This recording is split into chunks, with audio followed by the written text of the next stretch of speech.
રાજેશભાઈ, તો આપણે ઘર માટે જ્યારે છોડ લેતા હોય છે ત્યારે સૌથી પહેલા શું સમજવું જોઈએ? તો તે પ્લાન્ટ્સ મરવાની તૈયારી થઈ જાય. લાલ માટી ન મળે તો ઈંટનો ભૂકો પણ યુઝ કરી શકે છે. એ 12 માસ ફૂલ આવે, એના ફૂલનો ઉપયોગ એ મેડિસિનમાં યુઝ થાય. આમાં દર 15 દિવસે કમ્પલસરી ફર્ટિલાઇઝર છે. 5 જાતના. થોડીક વાર તમે સ્મેલ લેશો, પાછી બીજી વાર સ્મેલ લેશો તો થોડીક વાર લવિંગની આવશે, થોડીક વાર બાદિયાની આવશે. જે બધા નાના હતા ત્યારે પોતાના બુકમાં વિદ્યા આવે માટે રાખતા હતા. બસ બધા રીતે થોડું પ્લાન્ટેશન કરતા રહ્યું.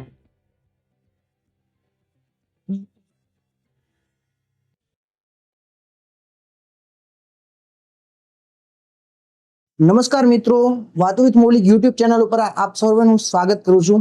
આજના આપણા ખાસ એપિસોડમાં આપણે એ વાત કરવા જઈ રહ્યા છીએ કે છોડ કેવી રીતે ઉગાડવા, છોડને ખાતર કેટલું આપવું, કેટલું પાણી આપવું, શિયાળો, ઉનાળો, ચોમાસું, આ સિઝન મુજબ કયા કયા છોડવા થાય છે એના વિશે આપણે બધી જ A to Z માહિતી લેવાની છે.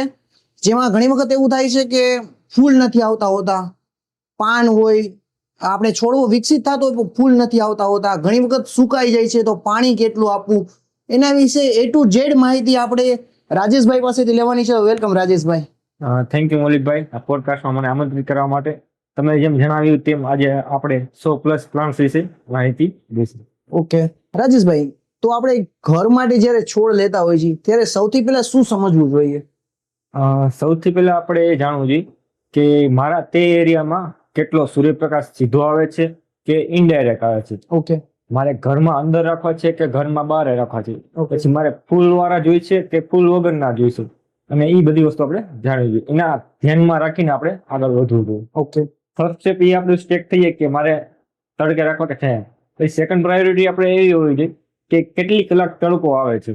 ઓકે, દાખલા તરીકે 1 કલાક તડકો આવતો તો એ જનરલી ઇન્ડોર તરીકે કન્સિડર કરી શકાય. જે સવારનો તડકો આવતો હોય તો યસ યસ, તો બપોરનો તડકો 11 વાગ્યાથી લઈને સાંજના 5 વાગ્યા સુધી જો તડકો આવતો હોય તો એ એરિયામાં આપણે હંમેશા આઉટડોર પ્લાન્ટ સિલેક્ટ કરવા પડે. ઓકે, એમાં ઇન્ડોર પ્લાન્ટ્સ ન ચાલે. આ સેકન્ડ સ્ટેપ છે. થર્ડ સ્ટેપ કે આપણે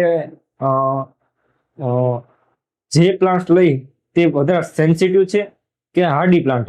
સેન્સિટિવ અને હાર્ડ પ્લાન્ટ્સ મતલબ એ કે તે પ્લાન્ટ્સને તમે 15 દિવસ સુધી ભૂલી જાઓ તો એને કાંઈ પ્રોબ્લેમ ન પડે. એ એની રીતે પોતે સર્વાઈવ કરી લે. ઓકે, સેન્સિટિવ પ્લાન્ટ્સ એવા કે જે પ્લાન્ટ્સને તમે 2 દિવસ ભૂલી ગયા, દાખલા તરીકે પાણી પતા ભૂલી ગયા કે ફર્ટિલાઇઝર ભૂલી ગયા, તો તે પ્લાન્ટ્સ મરવાની તૈયારી થઈ ગઈ.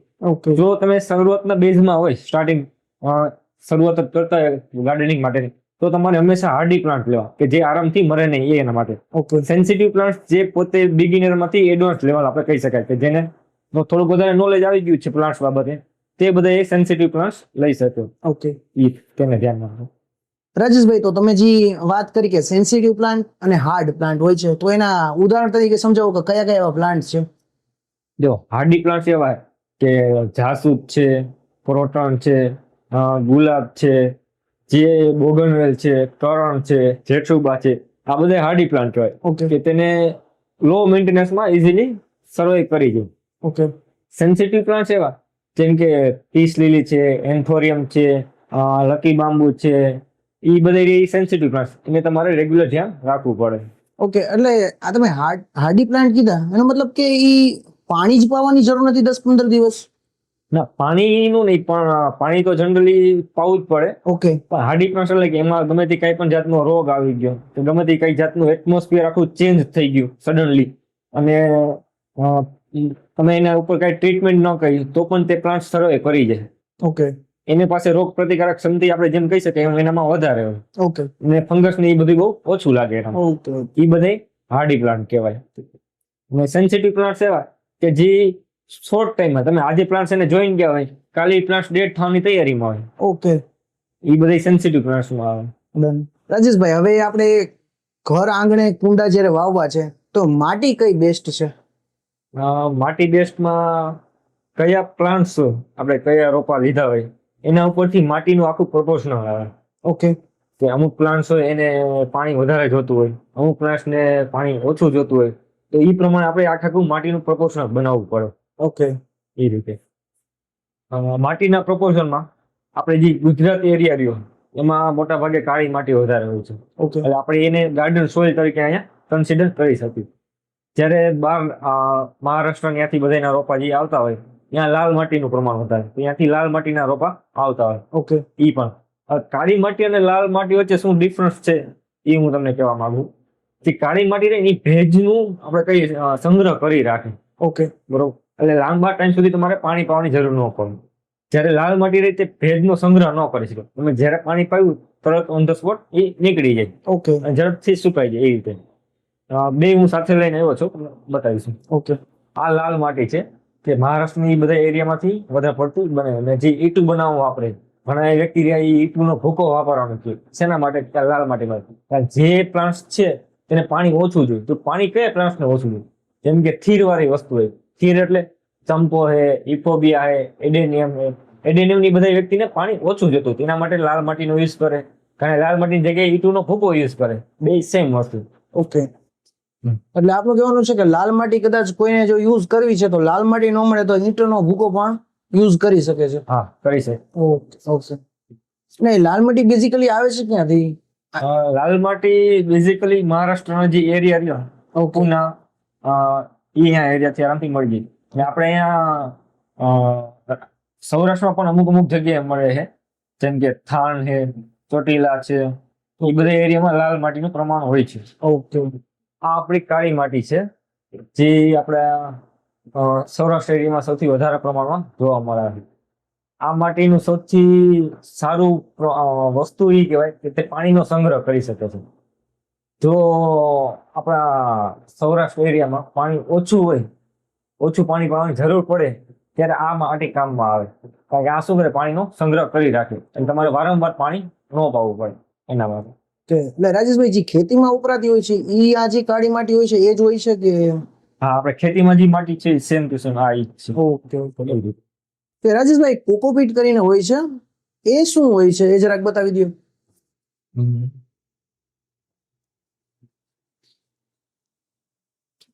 આને કોકોપીટ કહેવામાં આવે છે. આ નારિયેળના જે આપણે કઈ નારિયેળ હોય, નારિયેળના જે છોતરા ઉખેડે એને આખા પેલા પાણીમાં પલાળે, પછી એમાંથી રેસા આખા અલગ કરે, અને પછી એને હુકીને પાછા કમ્પ્રેસ કરી નાખે. આને કોકોપીટનો બ્લોક કયો. આ કોકોપીટનો બ્લોક શું કામમાં આવે? એના માટે કોકોપીટ બ્લોકમાં બે આવે, એક હાઈ ઈસી આવે અને એક લો ઈસી આવે.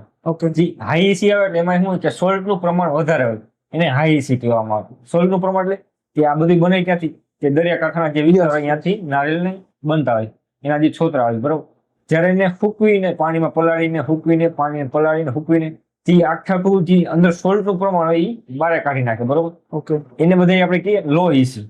જેને પલાળ્યા વગર એમને આખા કોકોપીટનો બ્લોક બનાવી નાખ્યો, બરોબર, પલાળ્યા વગર, તો એને કે હાઈ ઈસી કે. ઓકે સૌથી વધારે પ્રમાણમાં ઉપયોગ ગાર્ડનમાં લો ઈસી ની જરૂર પડે. ઓકે જો હાઈ ઈસી નું પ્રમાણ હોય તો શું થાય કે તમે પ્લાન્ટ્સને કોકોપીટમાં રાખ્યા, બરોબર, તેમાં સોલ્ટનું પ્રમાણ એટલે નમકનું પ્રમાણ હોય, તો એ શું કરે? પ્લાન્ટ્સને ખરાબ કરવા માંડે. એટલે જ્યાં સુધી બને ત્યાં સુધી કોકોપીટને લો ઈસી વાળું પરચેસ કરવું. હવે આનો ઉપયોગ શું આવે? હવે આનો ઉપયોગ છે ને, જ્યારે તમે પ્લાન્ટેશન કરતા હોય, નવો રોપ વાવતા હોય ત્યારે એને માટી સાથે મિક્સ કરાવવા હોય. એનાથી શું ફાયદો થાય? દાખલા તરીકે જો તમે માટી છે, કાળી માટી છે, તો પાણીનો સંગ્રહ કરશે ને ચિકાસ થઈ જાય, બરોબર, આખી ભેગી થઈ જાય. આ શું કામ કરશે કે એને માટી અને મિક્સ તમે કરશો તો આને બે માટીને ભેગી નહીં થવા દે, તો શું થાય? ખુલ્લું ખુલ્લું રાખશે. નીચેથી એર સર્ક્યુલેશન રહેશે, બરોબર. એર સર્ક્યુલેશન એના કારણે નવા મૂળ અથવા નવા વૃક્ષ એમાં જર્મિનેટ થાય, ઝડપથી વિકાસ થશે. ત્રીજી વસ્તુ કે નીચેથી એર આવશે. આપણે કઈ પ્લાન્ટ્સને કાર્બન ડાયોક્સાઇડ મળે, એ નીચેથી મળી જશે. ઓકે, એટલે એનાથી શું થાય? એનો ગ્રોથ વધારે થાય. ઓકે, અને બીજી વસ્તુ કે જ્યારે તમે પાણી પાવો છો ત્યારે ઝડપથી ડ્રેનેજ થઈ જાય. દાખલા તરીકે ચોમાસુનો સમયગાળો છે, 3 થી 4 દિવસ સુધી એક ધારો વરસાદ પડ્યો, તો જો પાણી એમાં ભરાયેલું રહે તો રોપ ખરાબ થવા માંડે, બરોબર. કોકોપીટ તમે નાખ્યું, પાણી આવ્યું સીધું નીચે નીકળી ગયું, પાણી આવ્યું સીધું નીચે નીકળી ગયું, શું થાય? ભેજ એમાં રહેશે નહીં, આરામથી નીકળી જશે, અને તમારા પ્લાન્ટ્સ ડેડ થતા બચાવશે. ઓકે, હવે રાજેશભાઈ, ફોર એક્ઝામ્પલ આપણે એક કુંડું વાવી છે રેગ્યુલર, તો એમાં હજી કાળી માટી આપણે યુઝ કરી, એમાં કેટલા પ્રોપોર્શનમાં યુઝ કરી શકાય? ધારો કે 50% હોય છે, કેટલા ટકા નાખવાનું થાય છે? જનરલી 33% આજુબાજુ યુઝ કરવાનું, 30 થી 33% આજુબાજુ. જે પ્લાન્ટમાં 30% યુઝ કરે જનરલી, જે પ્લાન્ટમાં ઓછું પાણી જતું હોય એમાં જનરલી યુઝ નથી કરતા. ઓકે વધારે પાણી જોતું હોય કે ઝડપથી નીકળી જતું એવા પ્લાન્ટ્સ વેલ ડ્રેનેજ સોઇલ હોય એમાં બધામાં યુઝ કરી શકાય. Okay done. રાજેશભાઈ, આપણે છોડને પાણી કેટલું અને ક્યારે આપવું જોઈએ? જો જનરલી આપણે સમયગાળો કન્સિડર કરી તો સવારનો જે સમયગાળો છે, સવારના 4 વાગ્યાથી લઈને 9 વાગ્યા સુધી પાણી પાવાનો સમય બેસ્ટ છે. ઓકે પણ તમારી પાસે એવો ટાઈમ નથી કે ગમે તેવી સર્કમસ્ટન્સી છે તો પાણી તમે એને ગમે ત્યારે પાઈ શકો. ઓકે પણ કેટલું પાવું એ કહો તો ગમે તેમ, જેમ કે આ પ્લાન્ટ્સ છે, ફર્સ્ટ ટાઈમ તમે જ્યારે પાણી પાવો ત્યારે ફૂલ પાણી પાઈ દો. ફૂલ પાણી એટલે અહીંથી તમે પાણી પાયું તો છેક નીચેથી સુધી નીકળી જવું જોઈએ. ઓકે એટલી વાર પાણી પાઈ દો ફર્સ્ટ ટાઈમ.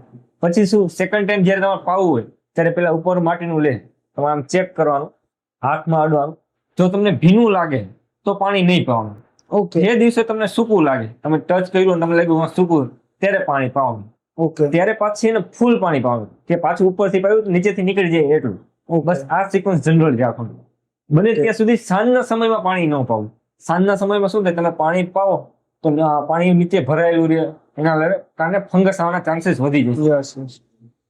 ઓકે, એટલે રાજેશભાઈ તમે કીધું કે ધારો કે ફોર એક્ઝામ્પલ ઘણી વખત 2 દિવસ સુધી પણ પાણી ઉપરથી માટી ભીની લાગે તો 2 દિવસ સુધી ના પાય તો પણ ચાલે? હા, ચાલે. ઓકે. હવે રાજેશભાઈ, ઘણી વખત આપણે પાણીની જ વાત ચાલે છે તો પાણી રોજ પાવાની ટેવ હોય જ છે, તો જેનાથી ઓવર વોટરિંગ થઈ જાય એવું બની શકે? હા, મોટા ભાગના જે બિગિનર કહીએ આપણે જેને શરૂઆતમાં પ્લાન્ટ્સ વાવવાનું કરી તેના મોટા ભાગના પ્લાન્ટ્સ ઓવર વોટરિંગના લીધે મરે છે. ઓકે. હા, એનું તમને જનરલ ઉદાહરણ એક આપું. તમારો હાથ છે, તમે 2 કલાક સુધી પાણીમાં બોળીને રાખો. 2 કલાક પછી તમારો હાથ તમે બહાર કાઢી તમારો હાથ ચેક કરજો. જો થઈ હાવ મુલાયમ અને હાવ પોલો થઈ ગયો. Yes. બરોબર, એ વસ્તુ આપણા હાથમાં સિસ્ટમ આવી. હવે તમે વિચારો, તમે પ્લાન્ટ્સ ને પાણી પાયું, નીચે એના મૂળિયા હોય, બરોબર, મૂળિયામાં પાણી ભરેલું રહે, બરોબર. હવે એને પોતાને શ્વાસ લેવા માટે જગ્યા તો જોઈ. તમે એને પાણી પાઈ દીધું એટલે એ જગ્યા એની પેક થઈ ગઈ. ઓકે. તો હવે એ તો શ્વાસ તો લઈ નથી શકો, નીચે શું થાય, મૂળિયા સડવાનું ચાલુ થઈ જાય. ઓકે. જ્યારે તમે ઓવર વોટરિંગ કરો ત્યારે નીચેના મૂળિયા સડવા માંડે.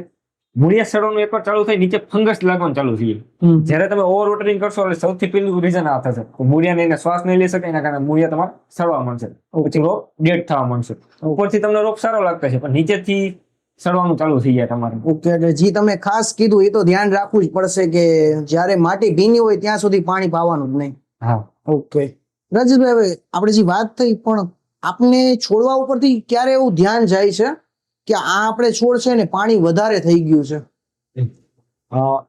જ્યારે તમે પાણી પાવો તો પ્લાન્ટ્સની બેઝિક આપણે એના ગુણધર્મ કહેવાય કે એ મૂળિયાથી પાણી લઈને સીધું ઉપર સુધી પહોંચાડે. બરોબર. હવે પહેલા તમે શરૂઆતમાં પાણી પાયું એટલે મૂળિયાથી લઈને પાંદડા સુધી પહોંચાડશે પેલા પાણી. બરોબર. જે વધારાનું બધું પાણી પેલા ક્યાં સ્ટોર થશે? પાંદડા ઉપર સ્ટોર થશે. પાંદડા પીળા પડવાના ચાલુ થઈ જશે. ઓકે. પીળા પડશે પછી તોય તમે એને પાણી પાવશો તો શું થાય? પાંદડા ખરવા માંડશે. ઓકે. બરોબર. જ્યારે તમારા પ્લાન્ટ્સમાં બધાય પાંદડા ખરી જાય ત્યારે તમારે સમજવાનું તમે પાણી ઓવર વોટરિંગ કરતા જાવ છો. જ્યારે પાંદડા ખરી ગઈ તમે એને ટચ કરો અને હાથમાં મારશો તો ચીકાશ આવશે વધારે. ચીકાશ શું છે? પાણીનું પ્રમાણ વધી ગયું છે તેના માટે. ઓકે. જ્યારે પાંદડા પીળા પડવા માંડે પાણીના લીધે તમે અડો ત્યારે તમારે સમજો કે પાણી મારે ઓછું કરવાની જરૂર છે. Okay done. એ જ રીતે રાજેશભાઈ, આપને ક્યારે એવું લાગે છે કે પાણી છે એ આપણે ઓછું પાઈ છીએ? જ્યારે પ્લાન્ટ પડ્યો હોય, બરોબર, ત્યારે જેના પત્તા સીધા ઊંચા હોય છે. જ્યારે તમે પાણી ન પાતા હોય ત્યારે પાંદડા સાવ નીચા થઈ જાય અને હાવ કુરમરિયા જેવા આપણે કઈ તમે ટચ કરો ને તો હુકા લાગે. ત્યારે પાણી એવું લાગે હાવ ઓછું પાવ છો તમે. Okay done. રાજેશભાઈ, આપણે છોડવા છે એમાં એક ઇન્ડોર રાખતા હોય છે, એક આઉટડોર રાખતા હોય છે, તો સૂર્યપ્રકાશ કેટલો જરૂરી છે ઇન્ડોર માટે ને આઉટડોર માટે? સૂર્યપ્રકાશ મોટા ભાગના બધા પ્લાન્ટ્સને જરૂર પડે જ છે કારણ કે એને પોતાની પ્રકાશ સંશ્લેષણની ક્રિયા આવે.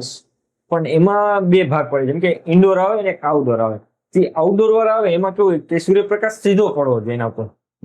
એને મિનિમમ 4 થી 6 કલાકનો સીધો તડકો જોઈએ. તેના કારણે એના રેગ્યુલર જે કામકાજ હોય એ બધા કરી શકે. જ્યારે ઇન્ડોર પ્લાન્ટ્સ છે તેમાં કેવું છે, અમુક પ્લાન્ટ્સ એવા હોય કે એને સવારની મોર્નિંગ સનલાઇટ, સવારના જે આપણે કહીએ સવારે 7 વાગ્યાથી લઈને 9 વાગ્યા સુધીનો જે તડકો સીધો પડતો હોય તોય ચાલે, તોય કઈ ઇસ્યુ નથી આવતો. ઓકે. અથવા એવા પ્લાન્ટ્સ કે તમે એને ગમે તે જગ્યાએ રાખો કે ડાયરેક્ટ સનલાઇટ સીધો તડકો ન આવે. ઓકે. એ જગ્યાએ તમે રાખી શકો, એને ડાયરેક્ટ સનલાઇટની જરૂર જ ન પડે. અને અમુક પ્લાન્ટ્સ એવા છે જેને વિધિન 30 થી 40 મિનિટ એવા જગ્યાએ રાખો તો પણ સરળ કરે. પછી એવા બહુ ઓછા પ્લાન્ટ છે જેને 30 થી 40 પ્રકારનો સૂર્યપ્રકાશ મળવો જોઈએ. ઓકે. હા, ઇન્ડોર એટલે એવો મતલબ નથી હોતો કે એને સૂર્યપ્રકાશની જરૂર જ નથી, કે તમે ગમે ત્યાં અંધારે રાખી દો તોય થશે, એવું શક્ય નથી. બધા પ્લાન્ટ્સને સૂર્યપ્રકાશની જરૂર પડે, પણ અમુકને થોડોક ઓછો જતો, અમુકને વધારે જતો, એ રીતે. ઓકે, એટલે ઇન્ડોર ફોર એક્ઝામ્પલ આપણે છોડવા હોય તો પણ કોઈ કાચ છે કે એની પાસે રાખવા જેથી આપણને સૂર્યપ્રકાશ મળી રહે એને? હા, ચાલે. ઓકે. અને આઉટડોર છે એને મિનિમમ 4 hour તો મળવી જ જોઈએ સૂર્યપ્રકાશ. હા, ચોક્કસ. કારણ કે જે આઉટડોર ના હોય મોટા ભાગના પ્લાન્ટ્સ ફ્લાવરિંગ વાળા હોય, ફ્લાવર માટે ઓછામાં ઓછો 4 કલાક જેવો તડકો તો જોઈએ જ. ઓકે. અને રાજેશભાઈ, ઘણી વખત એવું થાય છે કે ઘણાને ટેરેસ ઉપર હોય તો 4 કલાક પણ નહીં પણ વધારે જ કલાક હોય જેને સૂર્યપ્રકાશ મળે છે, તો એને સર્વાઈવ કરવામાં તકલીફ પડતી હોય છે. એમાં અલગ અલગ પ્લાન્ટ્સ હોય, એમાં અલગ અલગ ક્રાઇટેરિયા હોય. અમુક પ્લાન્ટ્સને જેટલી મેક્સિમમ સનલાઇટ મળે એટલું એ વધારે બ્લૂમ કરતા હોય. ઓકે. અમુક પ્લાન્ટ્સ એવા હોય કે જેને 4 કલાકથી વધારે મળે તો એ સહન ન કરી શકે. હવે સનલાઇટમાં પાછું એવું થાય કે ટેમ્પરેચર ઉપર ડિપેન્ડ કરે. ઓકે. જો વિન્ટરનો સમયગાળો હોય, શિયાળાનો સમયગાળો, ત્યારે એને 12 કલાક તડકો મળે તોય કાંઈ એટલી ઇફેક્ટ નથી આવતી. જ્યારે ઉનાળાનો સમયગાળો, જ્યારે આપણે અહીંયા 46-47 ડિગ્રી થાય, યસ. તો એ 46-47 ડિગ્રી તાપમાન મોટા ભાગના 50% પ્લાન્ટ સર્વાઈવ નથી કરી શકતા. એટલું બધું સહન ન કરી શકતા. હા. જે 40 ડાઉન ટેમ્પરેચર હોય ત્યારે 12 કલાકનો સૂર્યપ્રકાશ ઈ કરી શકે. ઓકે. તો આપણે જેને અત્યારે ટેરેસ ઉપર જ રાખવા છે, જેને થોડુંક ઇનશોર્ટ કે ધ્યાન આપી શકતા નથી, તો એમાં કયા છોડવા રાખી શકાય? ટેરેસ ઉપર જાસૂદ રાખી શકાય, જેઠુબા રાખી શકાય, મોગરા રાખી શકાય, ગુલાબ રાખી શકાય. બધી પ્લાન્ટ આરામથી રહી શકે. ઓકે. રાજેશભાઈ, આપણે ખાતર આપવું છે તો ખાતર ક્યારે અને કેટલા દિવસે છોડને આપવું જોઈએ? ખાતર 3 કેટેગરી મારા મત પ્રમાણે પડે.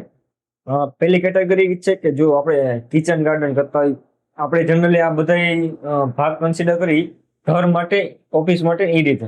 યસ. ખેતી માટે આપણે નથી કરતા કારણ કે બધું આખું ડિપાર્ટમેન્ટ આખું. યસ. યસ. જો ઘર માટે આપણે કન્સિડર કરીએ તો જે શાકભાજીના રોપા હોય, શાકભાજીના હોય, ફ્રૂટના હોય, એ બધા એમાં દર અઠવાડિયે જરૂર પડે. ઓકે. એક બીજી વસ્તુ હોય કે જે આઉટડોર છે, ફૂલવાળી વસ્તુ છે, જેટલામાં ફૂલ આવતા હોય એ બધે પ્લાન્ટ્સને દર 15 દિવસે જરૂર પડે. ઓકે. અને જે પ્લાન્ટ્સ એવા છે કે ખાલી પત્તા ઉપર કે એના પાંદડાનો કલર સારો લાગતો હોય, પાંદડા ઉપરથી આખા કુંભ રહેતું હોય, એ બધાને મહિને જરૂર પડતું હોય. ઓકે. એટલે 15 દિવસે અથવા મહિને ફરજિયાત ખાતર તો નાખી જ દેવું. હા, 100% આપવું જ પડે. જેમ આપણે દરરોજ 3 ટાઈમ જમીએ ત્યારે આપણને એનર્જી મળે, યસ. તેવી જ રીતે પ્લાન્ટ્સને પણ રેગ્યુલર જરૂર પડે. ઘણા વ્યક્તિ એમ કે છે કે હું નથી નાખતા તો મારા પ્લાન્ટ્સમાં ફ્લાવરિંગ આવે છે, પણ જ્યારે એને સોઇલ પ્રપોઝન આપણે કહીએ ને કે જે માટીનું આખું મિક્સચર બનાવ્યું, જ્યારે વાવ્યું હોય ત્યારે રિપોર્ટિંગ કર્યું ત્યારે એને ઓલરેડી પહેલેથી ખાતર વધારે નાખેલું હોય. ઓકે. તો એને અમુક લાંબા સમય સુધી ચાલ્યા રાખે. ઓકે. જ્યાં સુધી તમારા પોટમાં ભરપૂર પ્રમાણમાં ન્યુટ્રિયન્ટ છે, બરોબર, એને ટોટલ 17 જાતના ન્યુટ્રિયન્ટ્સ જોતા હોય, ઓકે. માટીમાંથી જ્યાં સુધી એને મળ્યા રાખે ત્યાં સુધી બ્લૂમિંગ થયા રાખે. એકવાર એમાંથી ન્યુટ્રિયન્ટ્સ પૂરા થઈ ગયા પછી તે પ્લાન્ટ્સ આગળ ગ્રોથ નથી કરતો. એના માટે આપણે રેગ્યુલર 15 દિવસે અથવા મહિને અથવા અઠવાડિયે આપવું પડે. ઓકે. હવે રાજેશભાઈ, ખાતર શું આપણે ઘરે બનાવી શકીએ? હા, ઘરે આરામથી બનાવી શકીએ. કિચન વેસ્ટ માંથી બનાવી શકીએ. ઓકે. રાજેશભાઈ, તો તમે ખાતર પણ લઈ આવ્યા છો તો એ પણ બતાવી જ દો. હા, મળી ખાતર લઈ. હા, આપણે વર્મી કમ્પોસ્ટ છે, જે બધા કહે છે કે અળસિયાનું ખાતર, એ આપણે આ છે. આ જ્યારે તમે દર 15 દિવસે, અઠવાડિયે અથવા મહિને ફરજિયાત નાખવું જ જોઈએ. ઓકે. અળસિયાનું ખાતર એટલે અળસિયાનું ખાતર કઈ રીતે બનતું હોય છે? અળસિયાનું ખાતર બનાવવા માટે જનરલી 45 દિવસથી લઈને 90 દિવસનો સમયગાળો રાખે.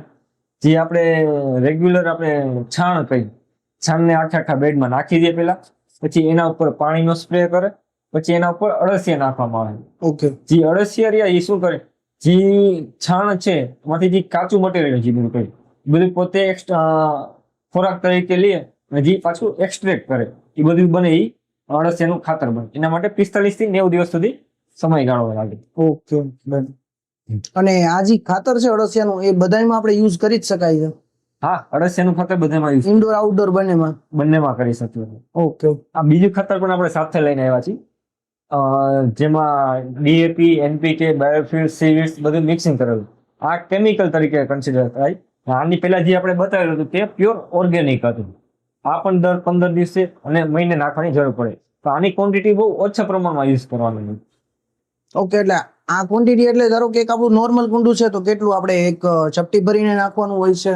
હા, એક ચપટી ભરીને જ નાખો. અને ઓલું અળસિયાનું ખાતર હતું એ પણ? એ અળસિયાનું ખાતર જો તમારે વધારે પ્રમાણ પડી જાય તો કઈ ઇસ્યુ નથી થતો. ઓકે. એમાં તમે 2 મુઠ્ઠી નાખી શકો, 100 ગ્રામ નાખી શકો. Okay, done. બીજા કોઈ પ્રકારના ખાતર આવે છે? ખાતર ઘણા પ્રકારના આવે છે. એમાં પ્લાન્ટ્સને 17 પ્રકારના ન્યુટ્રિયન્ટ્સની જરૂર પડે. ઓકે. એ બધા ન્યુટ્રિયન્ટ્સમાં તેને કયા કયા ન્યુટ્રિયન્ટ્સની જરૂર છે એ પ્રમાણે ખાતર આખા બનાવેલા હોય છે. ઓકે, એટલે આપણે જનરલી આપણા ઘર માટે આ બંને ખાતર અત્યારે તો ઓકે છે, નાખી દઈ તો? હા, ચાલે. ઓકે. અને બંને યુઝ કરી શકાય કે કોઈ પણ એક જ યુઝ કરવું જોઈએ? કા ઓર્ગેનિક ને કા પછી આ કેમિકલ વાળું? જો તમે ઘર માટે પ્રોપર કિચન ગાર્ડન કરતા હોય બરોબર, તો એના માટે જ્યાં સુધી બને ત્યાં સુધી ઓર્ગેનિક ટ્રાય કરો. કારણ કે ઘર પૂરતું છે, તમારે કઈ કોમર્શિયલ પર્પઝ તો છે નહીં, તો ઓર્ગેનિકમાં થોડોક તો કદાચ આના કમ્પેરમાં રિઝલ્ટ થોડુંક લેટ આવે, પણ બેમાં રિઝલ્ટ તો સેમ આવે.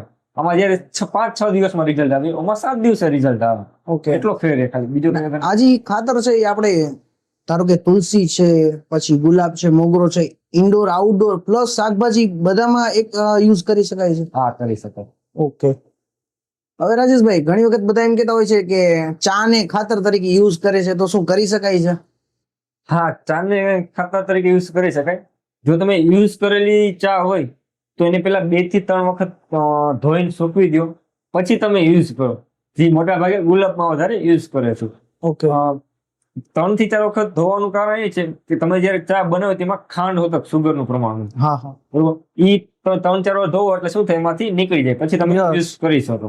ઓકે, એટલે આપણે જે પેકેટ ચા નહીં પણ યુઝ કરેલી ચા છે ઈ વાપરવી જોઈએ? બંને વાપરી શકાય. ઓકે. પણ જો યુઝ કરેલા વગરની હોય તો તમે એને ડાયરેક્ટ યુઝ કરી શકો. ઓકે. જો યુઝ કરેલી હોય તો એને 3 થી 4 વખત ધોઈ ધોઈ નાખી, પછી બાકી યુઝ થઈ શકે છે. યુઝ થઈ અને ગુલાબમાં જ યુઝ કરવી જોઈએ? ના, મોટા ભાગના જે પ્લાન્ટ્સમાં વધારે ફ્લાવરિંગ ની જરૂર હોય એમાં કરી શકાય. Okay done. રાજેશભાઈ, ઘણી વખત એવું થાય છે કે આપણે બીલી હોય, બીલી ઘરે વાવ્યું હોય મહાદેવને ચડાવવા માટે, પછી ગુલાબ હોય, મોગરો હોય, એવા ફૂલ વાવેલા હોય છે, પછી ઘણા ડાયરેક્ટ તોડતા હોય છે. પછી એવા પ્રશ્ન થાય છે કે જે ફૂલ તોડે છે પછી પાછા ફૂલ આવતા નથી, તો શું એમાં તોડવાની ભૂલ હોય છે? તો શું હાથેથી તોડવા જોઈએ કે સુડી કે એવો કોઈ યુઝ કરીને તોડવા જોઈએ એને? ગમે તે પ્લાન્ટ્સને તમે કટ કરો ત્યારે એને કટર થી જ કટ કરો. ઓકે. જો તમે હાથેથી કટ કરો તો તેનું શું હોય? જો દાખલા તરીકે આ ફૂલ છે બરોબર, તમે હાથેથી કાપો તો આમાં ખેંચશો યસ. બરોબર, ત્યારે તમારાથી તૂટશે. તમે આ પ્લાન્ટ આમ ખેંચો તો નીચેથી એના રૂટ્સ ડિસ્ટર્બ થયા, એની ડાળી આખી ડિસ્ટર્બ થઈ, બરોબર. ઓકે. એટલે એ પ્લાન્ટ ને પાછું સર્વે કરતા વાર લાગે. જ્યારે તમે કટર થી કટ કરો, તમે અહીંથી એને કટ કર્યું બરોબર, તો એ એટ ધેટ ટાઈમ એ જગ્યાએ ભાગમાં જ એને સ્ટ્રેસ આવશે. ત્યાંથી કટથી ઓલું તમે હાથેથી કટ કરો એટલે આખી ડાળીમાં આવશે, નીચે રૂટ્સમાં આવશે. ઓકે. ઘણી વાર હાથેથી તમે કટ કરો છો તો પ્લાન્ટ ડેડ થવાના પણ ચાન્સીસ વધી જાય છે. ઓકે. ઘણા પ્રશ્ન એવો થાય, છોડ હોય, પાંદડા હોય, પાંદડા પણ ગ્રીન લીલા જ હોય છે, પણ ફૂલ નથી આવતા, તો એનું શું સોલ્યુશન કાઢી શકાય? એમાં 2 થી 3 કારણ છે. પહેલું કારણ છે કે એને પ્રોપર સનલાઇટ નથી મળતું. ઓકે. ઓછામાં ઓછી આપણે 3 થી 4 કલાક એને સીધો તડકો મળવો જોઈએ બરોબર. એ તડકો ન મળતો એના કારણે પાંદડાની બધે રહે પણ ફ્લાવરિંગ ન આવે. ઓકે. બીજું કારણ એવું છે કે એ ખાતર નથી આપતા. ઓકે. જો ખાતર ન આપે તો પણ એના પ્લાન્ટ્સમાં ફ્લાવરિંગ આવતા બંધ થઈ જાય છે. ઓકે. અને ત્રીજું કારણ જ્યારે તમને પ્લાન્ટેશન કર્યું હોય બરોબર, ત્યારે જે પોટ આપ્યું હોય પોટની સાઈઝ નાની પડતી હોય, એના લીધે પણ આ બની છે. સિઝન પ્રમાણે આપણે છોડની કાળજી કેવી રીતે રાખવી? ફોર એક્ઝામ્પલ, શિયાળો, ઉનાળો છે, ચોમાસું છે, તો શિયાળામાં વાતાવરણ અલગ હોય છે, જ્યારે ઉનાળામાં તાપ હોય છે, અને ચોમાસામાં ઘણી વખત વરસાદ એકધારો પડતો હોય, તો આ બધા વાતાવરણમાં આપણે છોડવા કઈ રીતે જેનાથી મેન્ટેન પ્રોપર રહી શકે, એની શું કાળજી રાખી શકાય? જો ચોમાસાનો સમયગાળો રહ્યો તેમાં વરસાદ દાખલા તરીકે 2 થી 3 દિવસથી વધારે આવતો હોય, તો એ ભાગના જે છોડ હોય આપણે પોટમાં વાવેલા છે, તો એ સમયગાળા દરમિયાન જનરલી કોકોપીટનું પ્રમાણ ઓછું યુઝ કરવું જો વધારે વરસાદ પડતા હોય તો.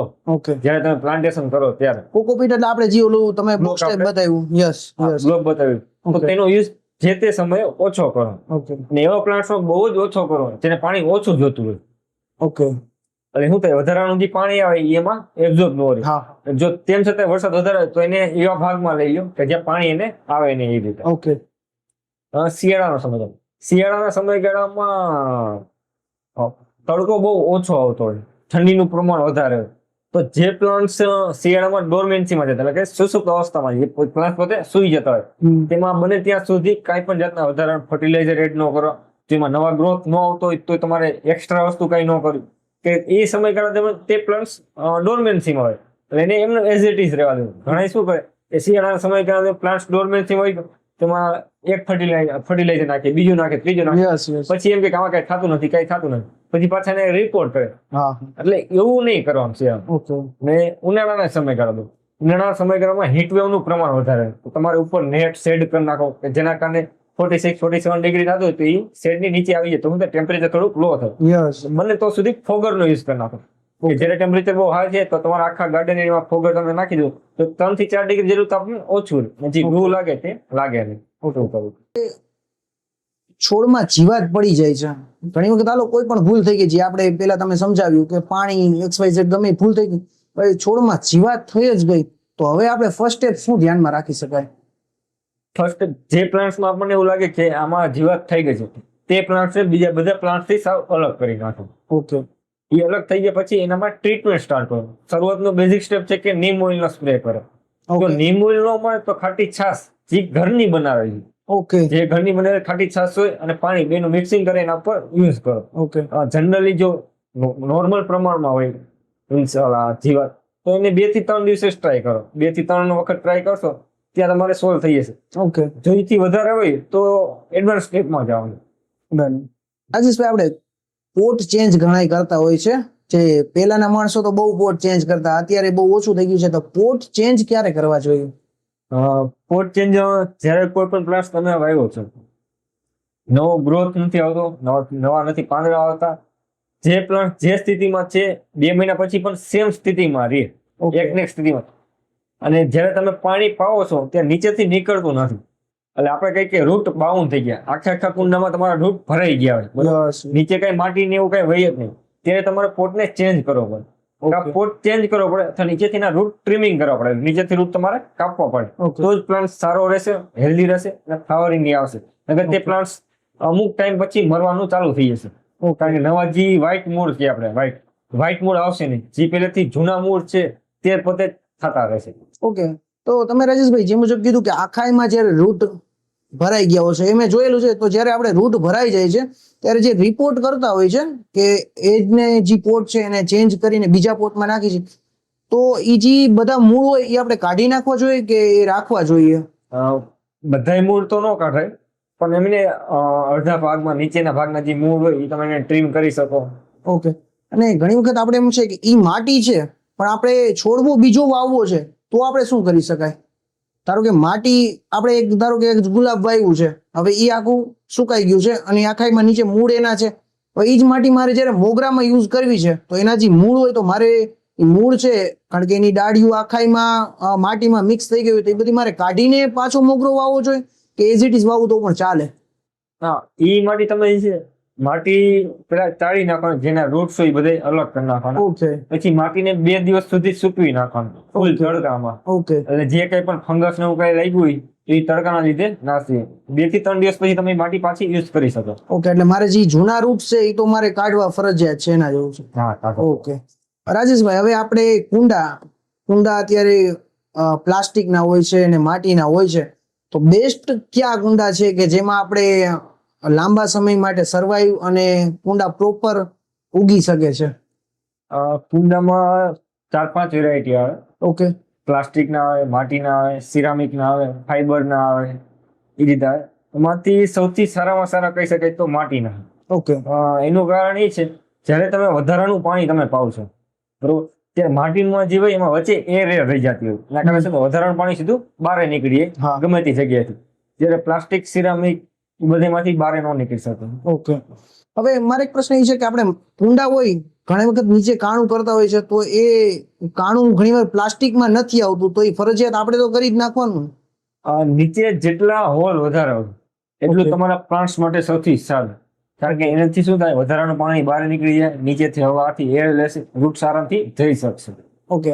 હવે ઘણી વખત ઘણાને જે માટીના કુંડા હોય એ રંગ કરવાનો શોખ હોય છે, તો એ રંગ કરે તો એ સારું છે કે નથી સારું? કારણ કે ઘણી વખત કલર હોય એ કેમિકલ વાળો પણ હોય છે, તો જો માટીમાં કે એમાં અડી જાય તો છોડને નુકસાન પણ થાય છે, તો એમાં આપનું શું કહેવું છે? આ 100% નુકસાન તો થશે જ.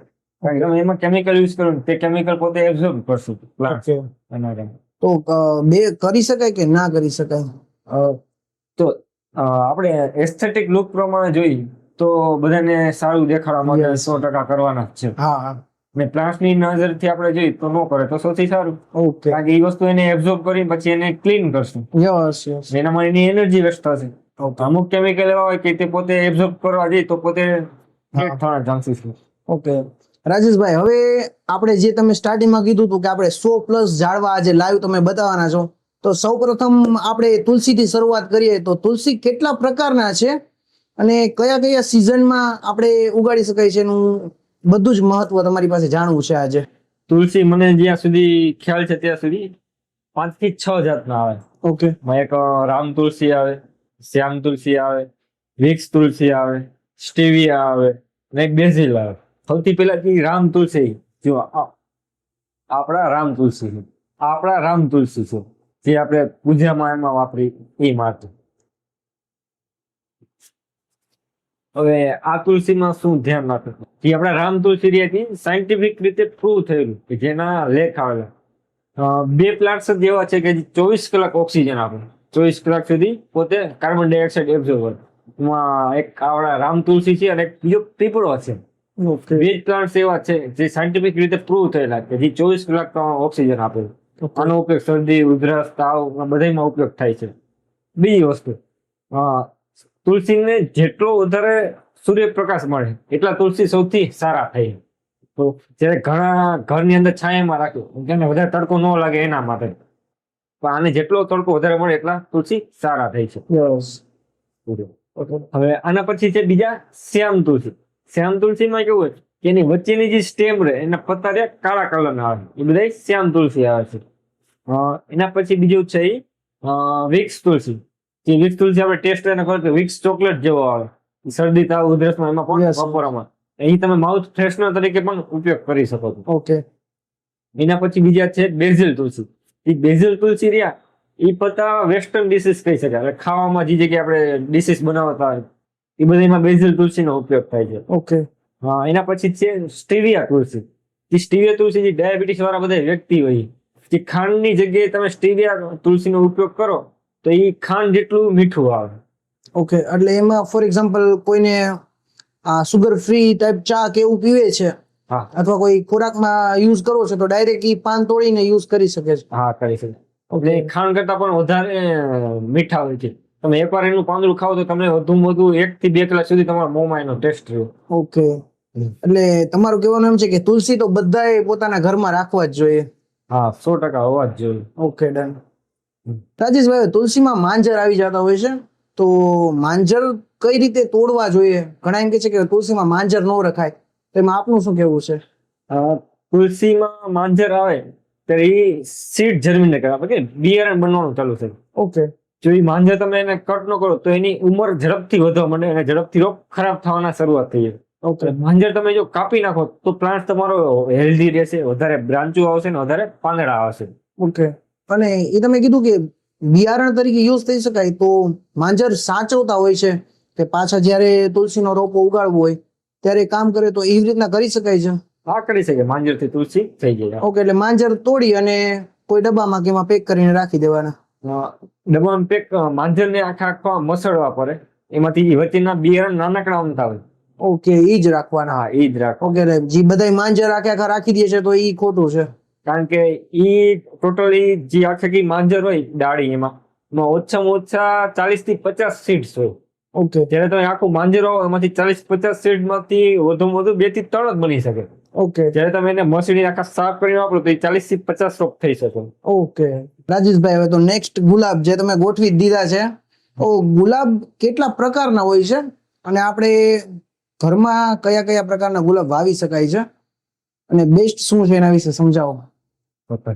ગુલાબ જનરલી સાદી ભાષામાં કહીએ તો 3 પ્રકારના પડી શકે. ઓકે એક દેશી આવે, કાશ્મીરી આવે, અને એક ઇંગ્લિશ આવે. ઓકે હવે એની અંદર પાછા સબ ટાઈપ પડે.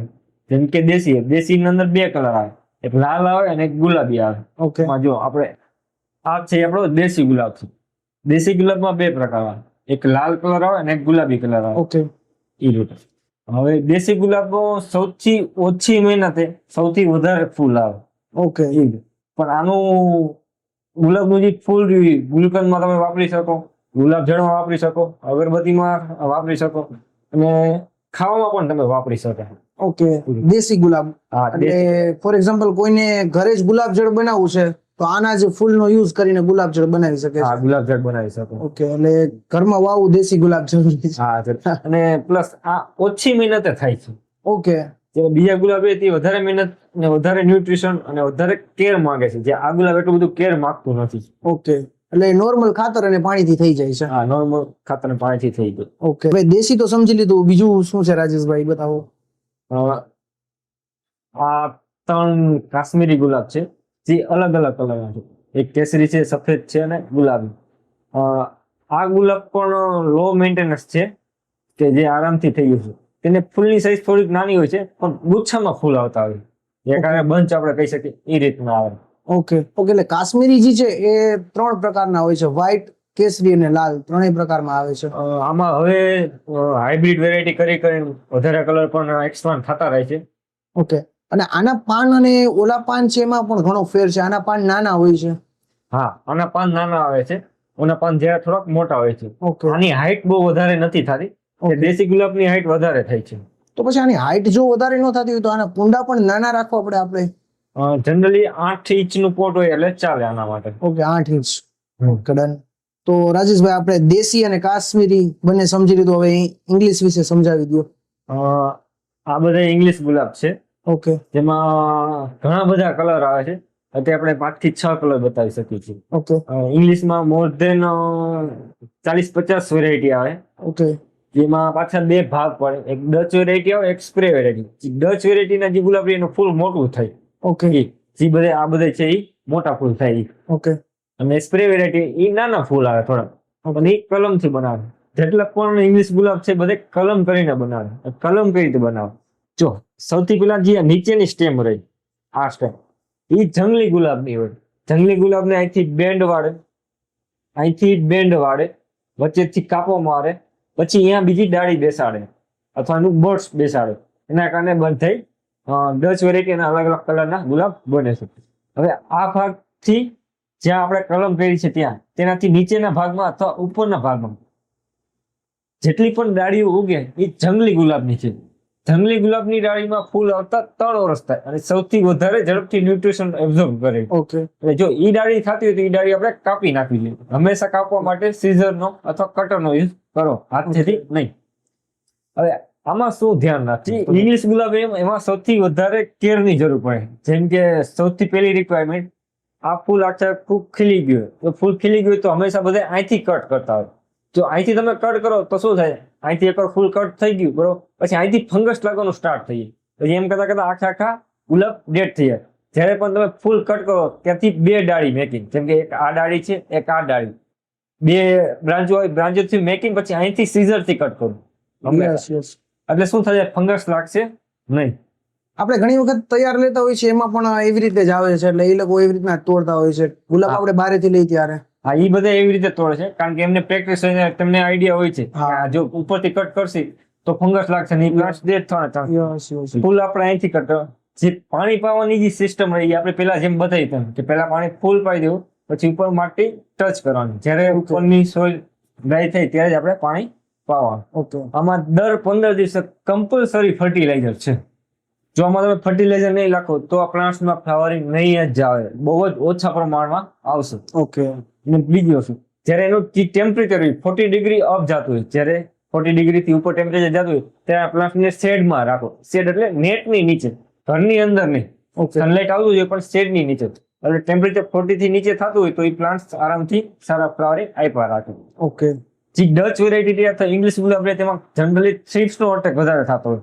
થ્રીપ્સ એટલે શું, પાન કુકડાઈ જતા હોય. ત્યારે એમાં તમારે કમ્પલસરી થ્રિપ્સની દવાનો સ્પ્રે કરવો પડે. ઓકે. પણ આજે તમે દવા કયો છો, ઘણી વખત ઘરે એ દવાનો પ્રોપર અથવા કોઈ મળી ન શકે અથવા યુઝ નથી થઈ શકો, તો તમે જે છાશ કીધું એ છાશનો ઉપયોગ આમાં કરી શકાય છે? હા, છાશનો ઉપયોગ આમાં કરી શકાય છે. ઓકે. અને ઘણી વખત એવું થાય છે કે આપણે જે આ ઘરે ગુલાબ ઉગાડી છે એ ગુલાબને આપણે બહારથી તૈયાર લાવી છીએ, એ ગુલાબમાં ઘણા ફેર હોય છે, તો એ રોપા શું અલગ હોય છે આનાથી? ના, રોપા તો બધા એક જ હોય છે, ઓકે. પણ એમાં ટ્રીટમેન્ટ અલગ અલગ કરેલી હોય છે. ઓકે તેના લીધે. રાજેશભાઈ, તો હવે જે તમે ત્રણેય પ્રકારના સમજાવ્યા કે દેશી, કાશ્મીરી અને ઇંગ્લિશ, તો ત્રણેય વચ્ચે ડિફરન્સ શું છે? જો દેશી ગુલાબ યા કાશ્મીરી અને ઇંગ્લિશ, દેશી ગુલાબમાં સૌથી વધારે ફ્લાવરિંગ આવે, કાશ્મીરીમાં વધારે ફ્લાવરિંગ આવે, દેશીમાં સૌથી ઓછું મેન્ટેનન્સ છે, ઓકે. કાશ્મીરીમાં ઓછું મેન્ટેનન્સ. જે દેશી ગુલાબમાં આપણે કે જીવાતની અટેક, ફંગસ ઇફેક્ટ કે એટમોસ્ફિયર ચેન્જ થતું હોય, તેમાં બહુ જ ઓછા પ્રમાણમાં એનું અસર બતાવે. ઓકે. જ્યારે ડચ વેરાયટી આપણે કઈ આ મોટા મોટા જે ગુલાબ કહીએ, ડચ વેરાયટીના જે ગુલાબ રહે એમાં મેન્ટેનન્સ આવે હોય, એમાં જ્યારે એટમોસ્ફિયર ચેન્જ થાય ત્યારે એનામાં ઇફેક્ટ વધારે આવે, ફંગસનો ઇફેક્ટ વધારે થાય, થ્રિપ્સનો અટેક વધારે થાય. Done. હવે ગુલાબ આપણે ઘણી વખત ગુલાબ વધારે આવી ગયા છે, તો ઘણા એવું તોડતા જ ન હોય, તો એમાં આપનું શું કેવું છે કે તોડી નાખવા જોઈએ? ઘણી વખત ગુલાબ આખા એટલા બધા થઈ જાય છે કે ઓટોમેટિક ખરી જાય છે, તો એમાં આપનું શું કેવું છે? ગુલાબ રેગ્યુલર સમયગાળા દરમિયાન તોડવા જ જોઈએ. જો તમે એને ફૂલ તોડતા નથી તો એનું સીડ જર્મિનેટ આપણે અંદર બિયારણ બનાવવાનું ચાલુ કર્યું. ઓકે. તો બિયારણ બનાવવાનું ચાલુ કર્યું તો એ પોતાની બધી એનર્જી બિયારણમાં રાખવા માંડે. ઓકે. એના એટલે ઈ તો ફોર એક્ઝામ્પલ થઈ જાય એટલે આપણે કટ તો એને કરી જ નાખવું જોઈએ. તો એ એનર્જી બીજી જગ્યાએ ડાયવર્ટ કરશે. ઓકે. જો તમે એને કટ નહીં કરો તો એની બધી એનર્જી એમાં સ્ટોર કરવા માંડશે. ઓકે. અને ગુલાબ માટે આપણે કુંડું કેવડું રાખી શકાય છોડવા માટે? 8 ઇંચથી મોટું ગમે તેટલું કુંડું ચાલે. ઓકે. ડન.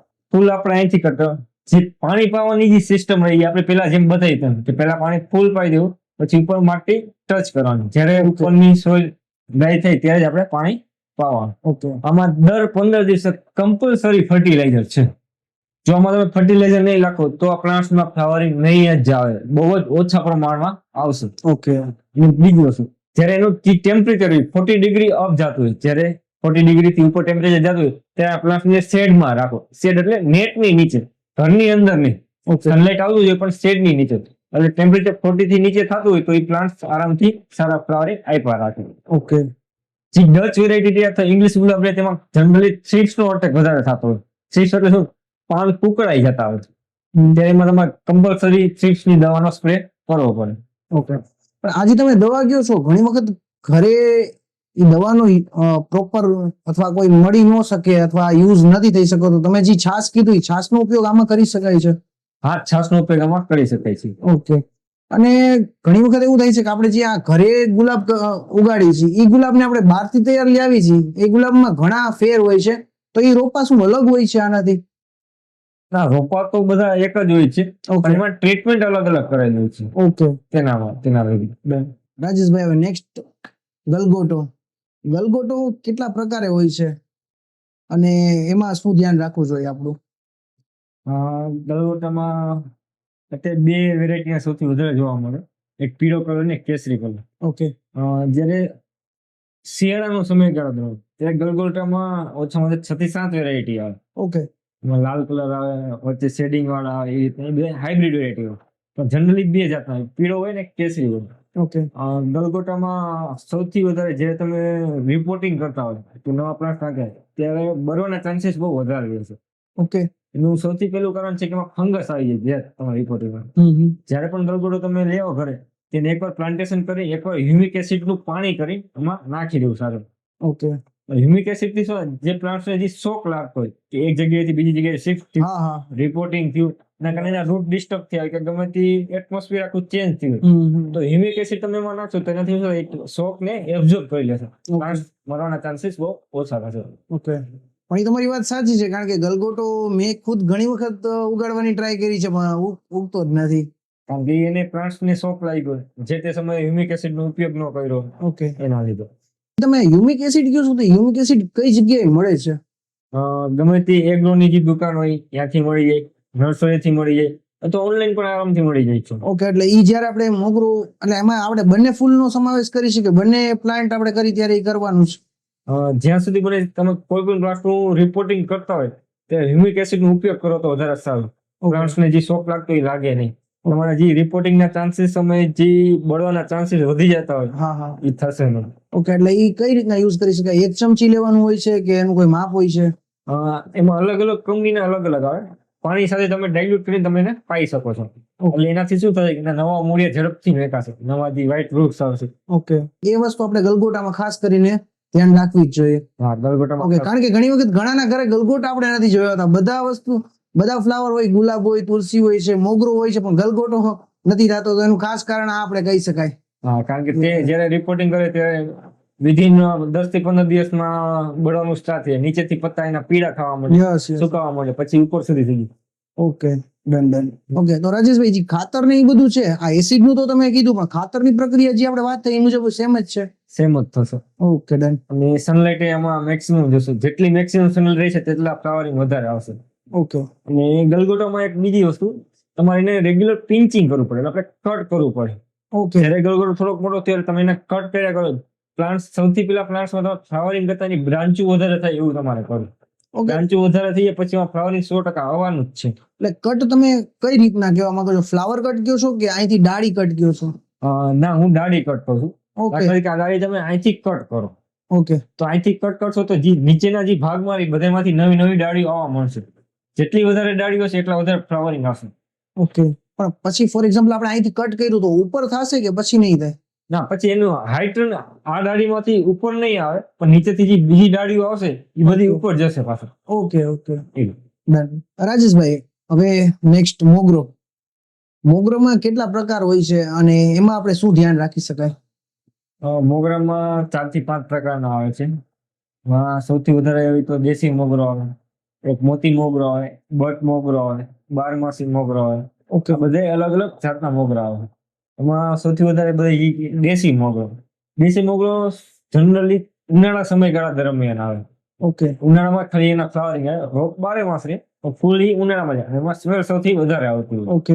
એ રીતે. અને પછી બીજો આવે બારમાસી, એમાં 12 માસ ફૂલ આવતા હોય. ઓકે. અને એના ફૂલમાં સ્મેલ હોતા આવે, પણ જેટલી દેશીમાં આવે એટલી બારમાસીમાં નો આવે. ઓકે. એક બટ મોગરો આવે, બટ મોગરામાં ફૂલ રહ્યું ઈ ગુલાબ જેવું થાય, ઓકે. ઈ બટ મોગરો કીધું. અને એક મોતી મોગરો આવે, જે મોતી મોગરો ઈ જનરલી શિયાળા સમયગાળા દરમિયાન આવે. ઓકે, તો આપણી પાસે અત્યારે જે છે એ કયો છે? આ બારમાસી મોગરા. ઓકે, બંને બારમાસી છે? બંને બારમાસી. ઓકે, એટલે એમાં 12 માસ ફૂલ આવે જ છે? 12 માસ ફૂલ આવે. ઓકે, અને ઉનાળો મોગરો કીધું આપણે, તો ઉનાળો મોગરો 12 માસ રીએ છે પણ ખાલી ફૂલ ઉનાળામાં જ આવે છે? હા, ફૂલ ખાલી ઉનાળામાં જ આવશે. એટલે જેને 12 માસ જો મોગરો જોતો હોય તો એને પછી 12 માસ જ આપણે ઉગાડવો જોઈએ. Okay, done. હવે રાજેશભાઈ, જાસૂદ વિશે સમજાવી દો. જાસૂદમાં સાદી રીતે આપણે 2 ભાગ પડે. ઓકે. એક દેશી આવે ને એક હાઇબ્રિડ વેરાયટી આવે. ઓકે. એ દેશી રૂ આપણે રેડ અને વ્હાઇટ 2 કલરમાં આવે. ઓકે. અને હાઇબ્રિડ વેરાયટીમાં 80+ કલર આવે છે. ઓકે. એની અંદર પાછા પ્રકાર પડે, અમેરિકન પડે, ઓસ્ટ્રેલિયન પડે, મિનિએચર પડે, બધા અલગ અલગ પડે. એમાં દેશી જે જાસૂદ રહ્યો આપણે એ 12 માસ ફૂલ આવે. એના ફૂલનો ઉપયોગ મેડિસિનમાં યુઝ થાય, પૂજામાં ઉપયોગ થાય. અને જે હાઇબ્રિડ વેરાયટીનું જે જાસૂદ રહ્યું એનો ફૂલની સાઈઝ હથેળી કરતા પણ બહુ મોટા આવે. ઓકે. કલર વેરિએશન બહુ જ વધારે આવે. આપણે તો ઘરમાં વધારે પડતા પબ્લિક કયા જાસૂદનો યુઝ કરતા હોય છે, ઉગાડતા હોય છે? જનરલી દેશીનો વધારે ઉપયોગ કરે. ઓકે. કારણ કે એમાં ઓછું મેન્ટેનન્સ છે, પ્લસ એમાં ફર્ટિલાઇઝર ઓછા ફર્ટિલાઇઝર આવે. ઓકે. જ્યારે હાઇબ્રિડ જાસૂદમાં થોડુંક ફર્ટિલાઇઝર વધારે છે, થોડીક કેર વધારે માંગે. ઓકે, એટલે વધારે પડતા લોકો દેશી યુઝ વધારે કરતા હોય છે. દેશી વધારે યુઝ. ઓકે, અને આમાં જે તમે હાઇબ્રિડ કીધું ઇંગ્લિશ, હા, તો એમાં ફૂલ આવતા વાર લાગે છે કે ફૂલ આવવાની બંને પ્રોસેસ શેમાં જોઈ છે? હાઇબ્રિડમાં પર્ટિક્યુલર તમે ખાતર આપો ત્યારે જ એમાં ફૂલ આવે છે. ઓકે. જે દેશીમાં તમે કદાચ ખાતર ઓછું આપો કે થોડાક દિવસ પછી આપો તો એમાં ફ્લાવરિંગ રેગ્યુલર ચાલુ રહેશે. ઓકે, અને એમાં 2 કલરના જાસૂદ હોય છે? હા, દેશીમાં 2 કલર આવે. ઓકે. હવે રાજેશભાઈ, આપણા જાસૂદમાં મિલીબગ થઈ જાય છે, તો એનું સોલ્યુશન શું છે? એમાં આપણે કઈ રીતના એનું સોલ્વ કરી શકાય અને પાછો આપણે એને પ્રોપર ઉગાડી શકાય છે? જે વ્હાઇટ મિલીબગ છે એ જ્યારે શરૂઆતના સ્ટેજ હોય ત્યારે જે કીડી હોય કીડી તમે જોતા હશે તો આ કીડી નીચેની સ્ટેમ ઉપરથી ઉપરની સ્ટેમ ઉપર જતી હોય. યસ. તો જ્યારે કીડી નીચેના સ્ટેમ ઉપરથી ઉપરના સ્ટેમ ઉપર જાય ત્યારે તમારે સમજવું કે ઉપર એક મિલીબગની ઇફેક્ટ આવી ગઈ છે. ઓકે. એ ઇનિશિયલ સ્ટેજ છે. જ્યારે બહુ વધારે પ્રમાણમાં થઈ ત્યારે તમને બારોબારથી દેખાવ મળે. જ્યારે તમે કીડીનું જે રૂટ કહે આપણે માર્ક કહે એ તમને દેખાય ત્યારે તમારે સમજો કે ઇનિશિયલ સ્ટેજ થઈ ગયું છે. ઓકે. બરોબર. હવે એની જે આપણે સોલ્યુશન શું છે? ફર્સ્ટ સ્ટેપ એવું છે કે જેટલા ભાગમાં તમને મિલીબગ લાગ્યું એટલા ભાગને કટ કરો. દાખલા તરીકે અહીંયા મિલીબગ લાગ્યું છે, આ ભાગને કટ કરીને અમે બહાર ફેંકી દઉં. ઓકે. બરોબર. તો આરામથી સોલ્વ થઈ જશે. સેકન્ડ મેથડ એ કે તમે એના ઉપર સ્પ્રે કરો. તમે આપણે દેશી ઉપચાર કહીએ તો શેમ્પુ લ્યો, પાણી લ્યો, ઓકે. બેનું મિક્સર કરો. રાતે સૂરજ આથમી જાય પછી તમે જે ભાગમાં દાખલા તરીકે આ ભાગમાં મિલીબગ છે તો આ પ્લાન્ટને આમ કરીને એને સ્પ્રે થી આખા વોશ કરી નાખો. ઓકે. સૂરજ આથી જાય સવારે સૂરજ ઉગે એની પેલા એને પાણીથી આખું વોશ કરી નાખો. ઓકે. 2 થી 3 વખત તમે આ ટ્રીટમેન્ટ કરશો એટલે મિલીબગ જવાના ચાન્સીસ વધી જશે. ઓકે. આમાં કોઈ એડિશનલ ખાતર કેવું કઈ હોય છે કે યુઝ કરી શકાય છે? હા, આમાં આપણે NPK 05234 યુઝ કરી એનાથી ફ્લાવર વધારે પ્રમાણમાં આવી શકે છે. ઓકે. એના માટે પણ આપણે કદાચ ઈ ન મળે તો રેગ્યુલર યુઝ કરીએ તો પણ ચાલે જ ને? હા ચાલે 100%. ઓકે. એ રીતે એક ફ્લાવર અને 2 ફ્લાવર વચ્ચેનો સમયગાળો જો બ્રાન્ચો વધારે હોય તો વધુમાં વધુ 2 થી 3 દિવસમાં આવી જાય. જો Okay. બ્રાન્ચો ઓછી હોય તો 2 ફ્લાવર વચ્ચે ઓછામાં ઓછા 8 થી 10 દિવસનો ગાળો રહે. હાઇબ્રિડમાં દેશીમાં તો કન્ટિન્યુઅસ ચાલુ રહે. ઓકે. રાજેશભાઈ, તો હવે નેક્સ્ટ પ્લાન્ટ તમે કયો સમજાવો છો? 2 પ્લાન્ટ્સ છે. ઘણા બધા વ્યક્તિ 2 પ્લાન્ટ્સને એક જ સમજે છે. ઓકે. આ ઝેડ છે અને આ ક્રાસુલા છે. હવે આને આપણે દેશી ભાષામાં કુબેર રાક્ષસ હોત કહે છે. આ ઝેડ છે જેને બોન્સાઈમાં ઉપયોગ થાય બધી રીતે. 2 જાતિ સક્યુલન્ટની પ્રજાતિ છે. 2ને વધારે પાણીનું વધારે સ્ટોરેજ થાય એવું ગમતું નથી. ક્રાસુલા એ જનરલી ઇન્ડોરમાં જ આવે છે. ઓકે. ત્યારે ઝેડ પ્લાન્ટ ઇન્ડોર અને આઉટડોર બેમાં ચાલશે. પણ આઉટડોરમાં સૌથી સારું થાય છે. ઇન્ડોરમાં સાવ તમે અંદરની સાઈડમાં રાખશો તો સારું થતું નથી. ઓકે. એટલે ઇન્ડોર રાખી તો પણ એવું સૂર્યપ્રકાશ પાસે રાખવું એના જેવું છે ને? હા, ઇન્ડોરમાં સૂર્યપ્રકાશ પાસે જ્યાં આવતું તે જગ્યાએ રાખવું. ઓકે. રાજેશભાઈ, આને તમે જે કુબેર રાક્ષી કીધું તો આનું શું કુબેર એટલે આપણને બેનિફિટ શું મળે છે આના? વાસ્તુશાસ્ત્રમાં પ્લાન્ટ્સનું બહુ વધારે મહત્વ છે. એટલે બધા વ્યક્તિ આનું પ્લાન્ટેશન ઘરે કરે છે એનાથી પોઝિટિવિટી મળે છે.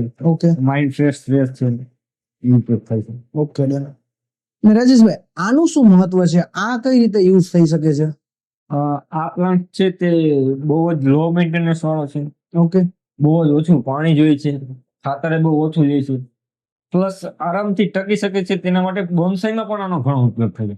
ઓકે. બોન્સાઈમાં એટલે અલગ અલગ આકાર બનાવે છે, વડલો બનાવે, અલગ અલગ પક્ષીઓના બનાવે, અમુક પ્રાણીઓના ચિત્ર આનાથી બનાવે છે. ઓકે. એટલે કઈ રીતના એ બનાવતા હોય છે? જનરલી જે ડાળી જતી હોય એમાં વાળા વીંટી નાખે, અલગ અલગ શેપ આપી દે, પછી વધારાની જે ડાળી ઉગે એને બધાને કટ કરી નાખે. ઓકે. એટલે જે આકાર આપણે ઘણાને જે પ્રમાણે શોખ હોય એ પ્રમાણે આમાંથી બનાવી શકે છે. હા, 100% બનાવે. મોટા વડ વૃક્ષ હોય, મોટા જગ્યાએ નાનું વડ વૃક્ષ બનાવું તો આમાંથી આરામથી બનાવી શકે. ઓકે. એવું. ડન. રાજેશભાઈ, હવે આમાં નવા પ્લાન્ટ્સ બનાવવા હોય તો કઈ રીતના બનતા હોય છે? આમાં આ જે આપણે ક્રાસુલા છે તેમાં બહુ જ એક સારી વેરાયટી. તમે આનું પાંદડું જે કટ કરીને તમે રાખી દો તો પણ પાંદડામાંથી ને ઉગી જશે. ઓકે.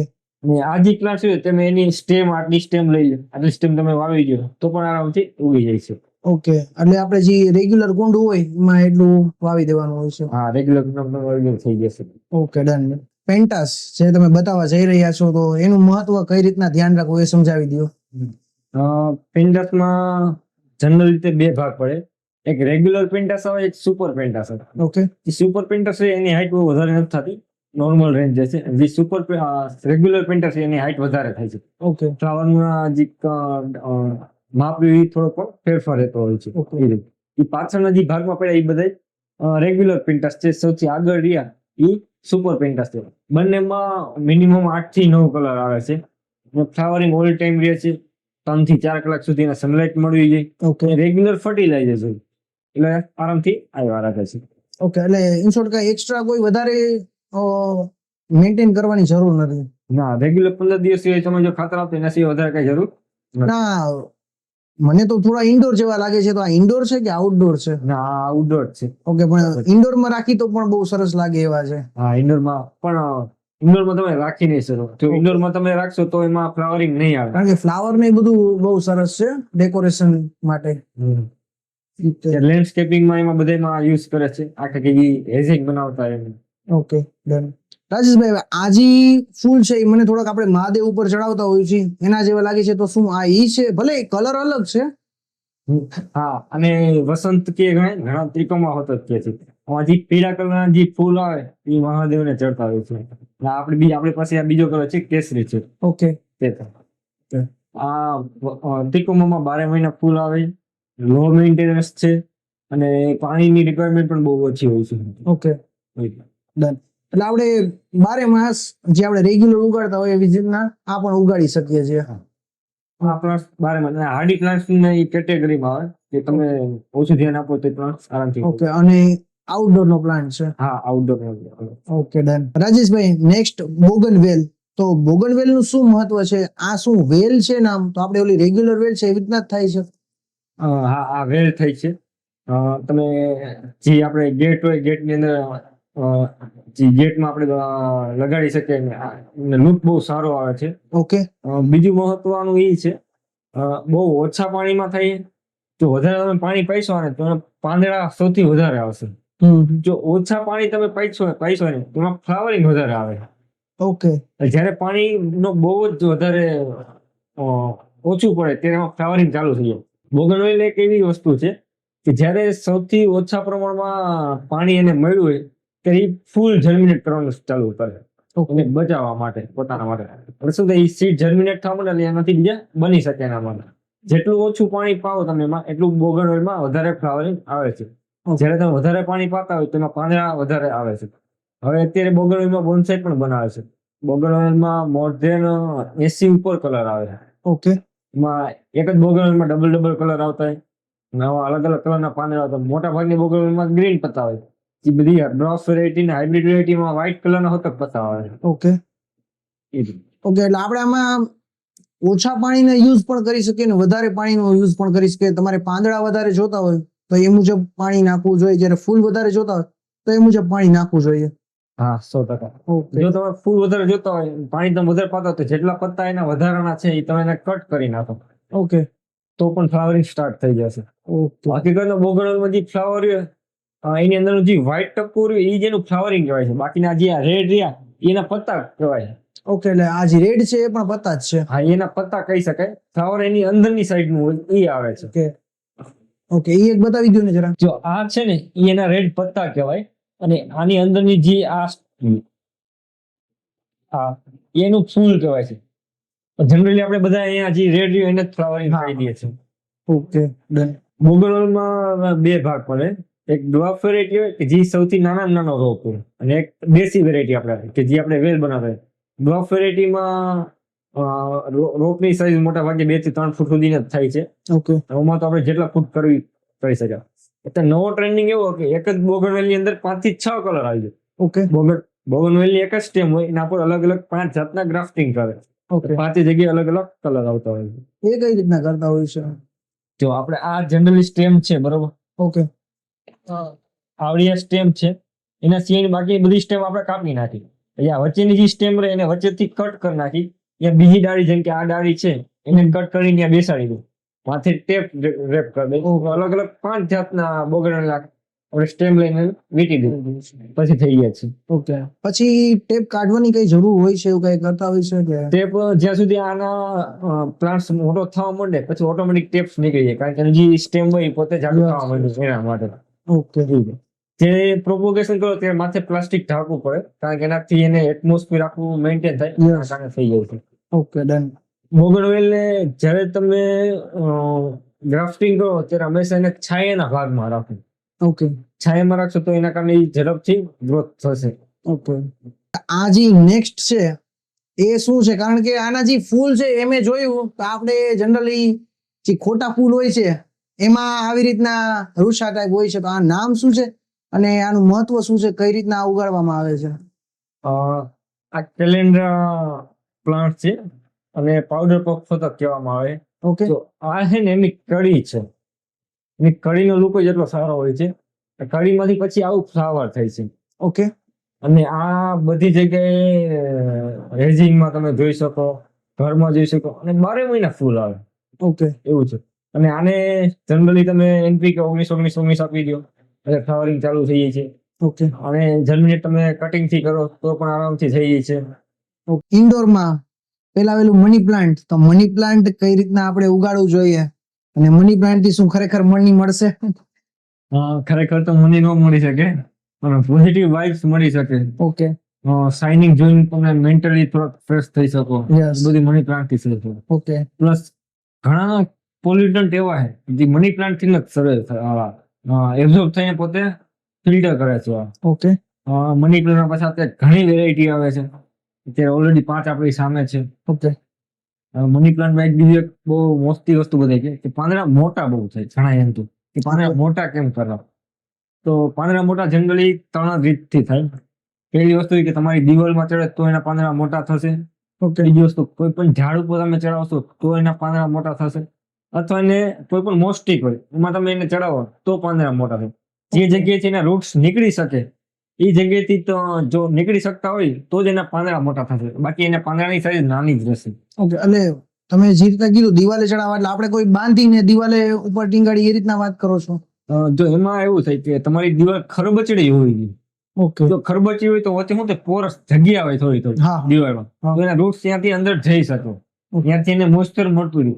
જેટલું મોઇસ્ચર મળતું રહેશે એટલા પાંદડા મોટા થશે. ઓકે ઓછામાં ઓછું 2 થી 3 દિવસે ઉનાળાના સમયગાળા દરમિયાન તમારે એને રેગ્યુલર પ્રમાણમાં તમારે એને પાણીથી વોશ કરવા જોઈએ કે જે ઉપરની જે ડસ્ટ જામી હોય Yes. એ સાફ થઈ જાય અને પ્રકાશ સંશ્લેષણની ક્રિયા સારી રહે.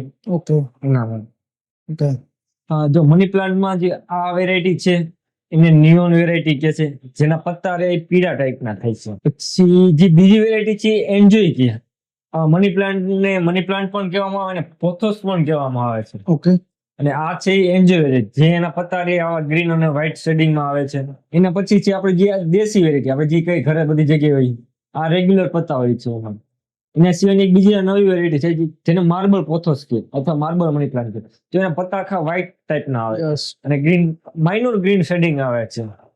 આ રીતના આ આપણું ગોલ્ડન, જેના પત્તા પીળા જેવા આવે છે. અને આ છે એન્જોય વેરાયટી, જેમાં વ્હાઇટ આવે. મનીવેલમાં જનરલી દર 15 દિવસે ફર્ટિલાઇઝર આપવું જોઈએ. વાવો ત્યારે વર્મી કમ્પોસ્ટ, કોકોપીટ મિક્સિંગ હોવું જોઈએ અને મોઇસ્ચરનું પ્રમાણ હોવું જોઈએ. એને થોડું મોઇસ્ચર હોય તો એ વધારે ગમે છે. એના કારણે પ્લાન્ટ હેલ્ધી રહેશે. ઓકે જ્યારે સૌથી વધારે પ્રમાણમાં એને પાણી પડીએ તેના પત્તા પીળા થઈને ખરવા માંડે છે. યસ એ રીતે. અને મની પ્લાન્ટ્સ બહુ જ પોઝિટિવિટી આપે છે, મેન્ટલી બહુ ફ્રેશ રાખે છે.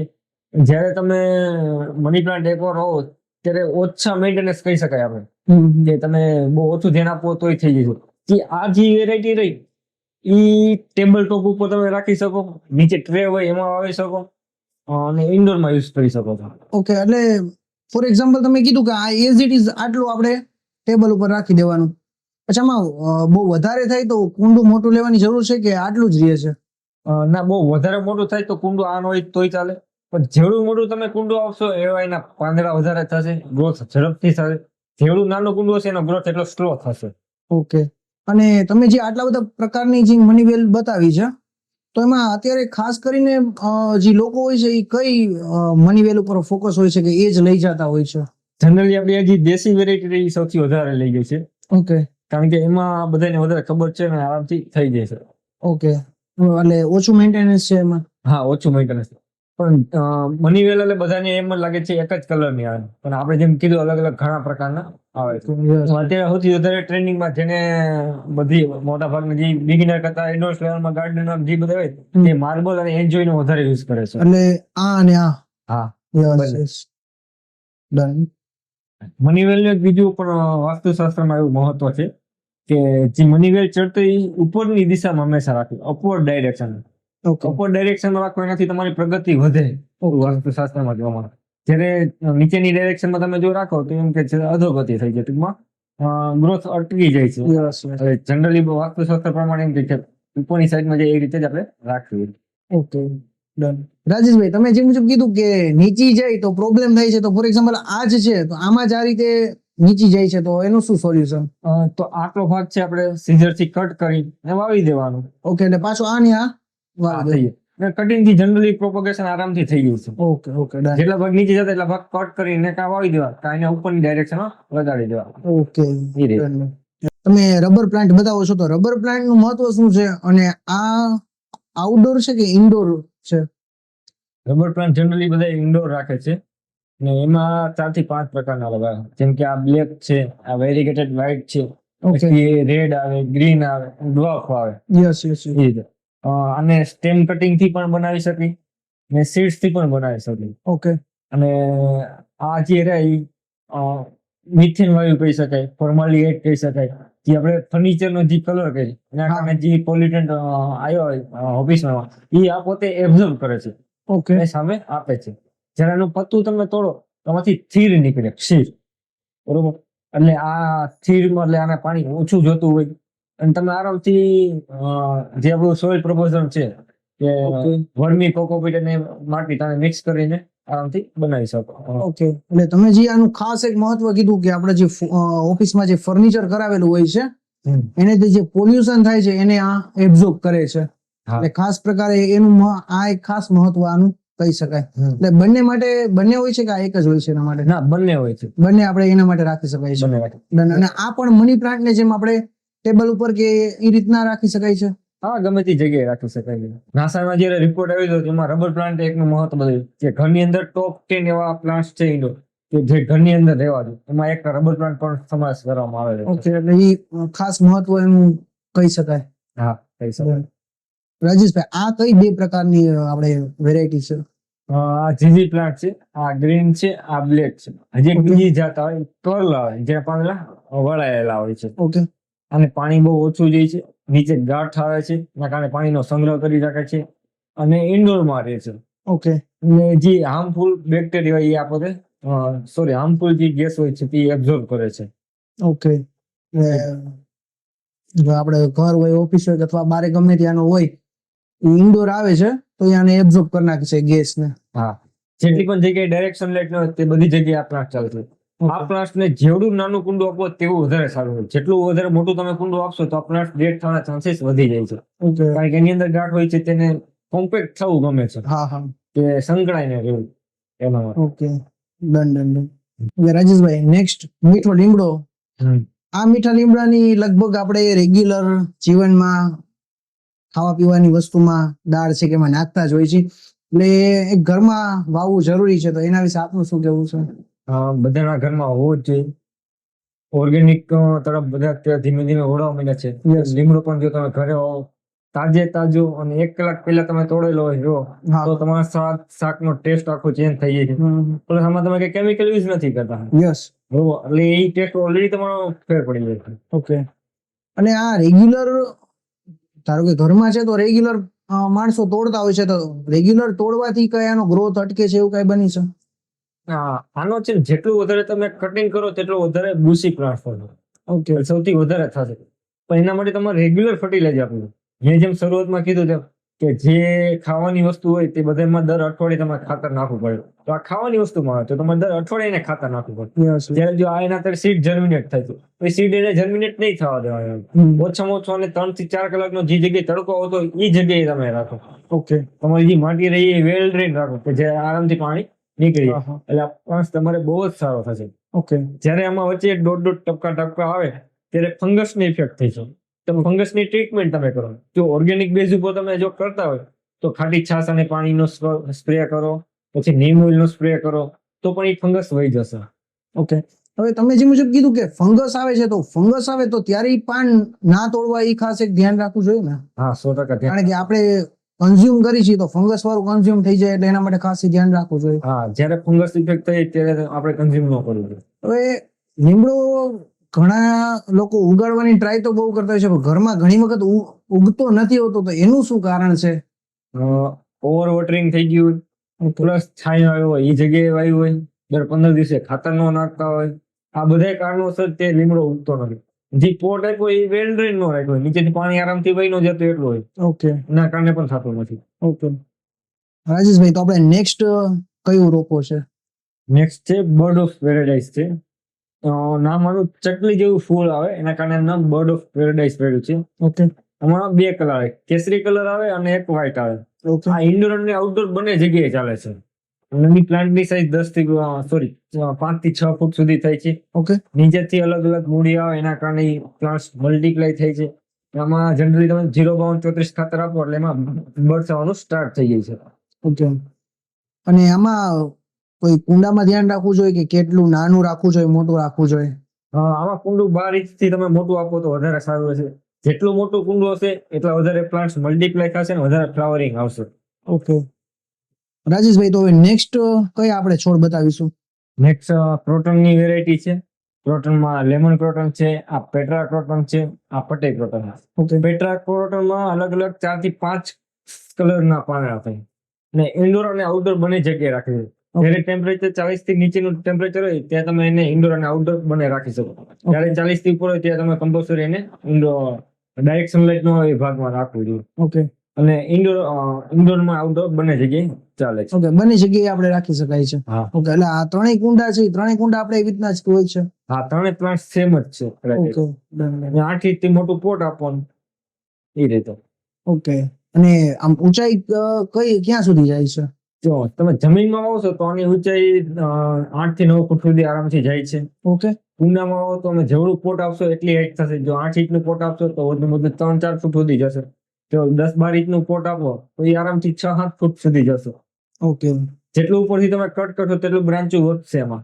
ઓકે, એટલે આપણે જે રેગ્યુલર વાત થઈ એવી રીતના, ધારો કે અહીંથી ઉપરથી કટ કરી નાખી તો અહીંથી નીચેથી વધી જાય. નીચેથી નવી બ્રાન્ચો આવવા માંડે. ઓકે, નેક્સ્ટ છોડ કયો છે? નેક્સ્ટ છોડ છે, જે તમે એના પત્તા જોશો તો તેલ માથે ચોપડેલ એવા શાઇનિંગ મારે છે. Yes yes. તો આ પ્લાન્ટ ઇન્ડોર અને આઉટડોર બંને જગ્યાએ ચાલે છે. આમાં બહુ રેર કેસમાં અથવા બહુ લાંબા સમયગાળે ફૂલ હોતક આવે છે. ઓકે અને રેડ મંચેરા અથવા ચાઇના ડોલ કે છે. ઓકે હવે મોટા ભાગના ઘણા ફાર્મ હાઉસ અથવા રેસ્ટોરન્ટમાં આના પ્લાન્ટ્સ લગાડવામાં છે, કારણ કે ઓછી મહેનતે સૌથી વધારે થાય છે. પત્તાનું શાઇનિંગ પણ રહે છે, Yes. ફૂલ હોતક આવે છે. તેના લીધે રાજેશભાઈ, નેક્સ્ટ છોડ કયો છે? દેશીના છે, રેડ કલર નું આવે. આમાં એક મિલ્કી વ્હાઇટ હોતક આવે છે અને મહાત્મા રેડ હોતક આવે. ઇન્ડોરમાં આઉટડોરમાં બંને જગ્યાએ આવે. જ્યાં ટેમ્પરેચર 40 ડાઉન હોય ત્યાં બે જગ્યાએ આવે. 40 અપ થાય તો કમ્પલસરી તમારે એને ઇન્ડોર રાખવું પડે છે. યસ. લો મેન્ટેનન્સ છે, ઓછું ફર્ટિલાઇઝર જોશે અને આરામથી મલ્ટીપ્લાય થઈ જશે. ઓકે, હવે આ છોડ મેં જનરલી જોયેલું છે કે ઊંચો જાય છે અને નીચેથી પાન ખરતા જાય છે, તો ઉપર ઉપર જતો જાય, નીચે ખાલી ડાળી અથવા મૂળ જે આપણે કઈ વધે છે, તો એનું શું સોલ્યુશન આપણે કરી શકાય? જનરલી તમે ઉપરની સ્ટેમ એને તમારે કટ કરી નાખવી છે. ઓકે ઉપરની સ્ટેમ તમે કટ કરી નાખશો એટલે બીજી સાઈડમાંથી નવી બ્રાન્ચો આવવા મળશે. ઓકે નીચેનો જે ભાગ છે તમારે આખો નેકેડ થઈ ગયો તે ફિલઅપ થવા માંડશે.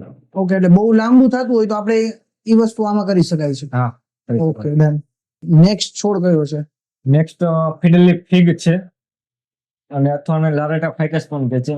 આના પત્તા બહુ મોટા થાય ઓકે અને બહુ જ મોટા પ્રમાણમાં પોલ્યુટન્ટ એબ્ઝોર્બ કરે અને 12 મહિના સારું રહે છે અને ઓછા ખાતરે થાય છે. ઓકે દાખલા તરીકે તમે મહિને ભૂલી જાવ તો પણ ચાલે એ રીતે. અને ઇન્ડોર આઉટડોર બંને જગ્યાએ ચાલે છે.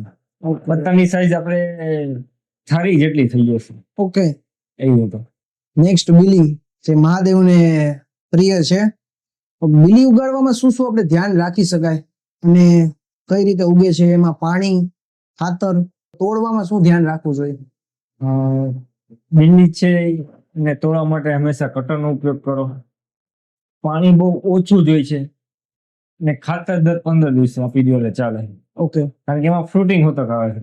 બીલા આપણે જે આપણે કઈ હા હા જ્યુસ બનાવીને ઉનાળામાં બહુ સારો ઉપયોગ થાય છે. ઓકે અને એક જનરલ નિયમ છે, જેટલી કાંટાવાળી વસ્તુ હોય એટલે પાણી ઓછું જોઈએ. જો બીલીમાં કાંટા હોય, હા બરોબર, જેટલા પણ કાંટાવાળી વસ્તુ એને પાણી ઓછું જતું હોય ઓકે એટલે બીલીને પણ પાણી ઓછું જોઈએ છે.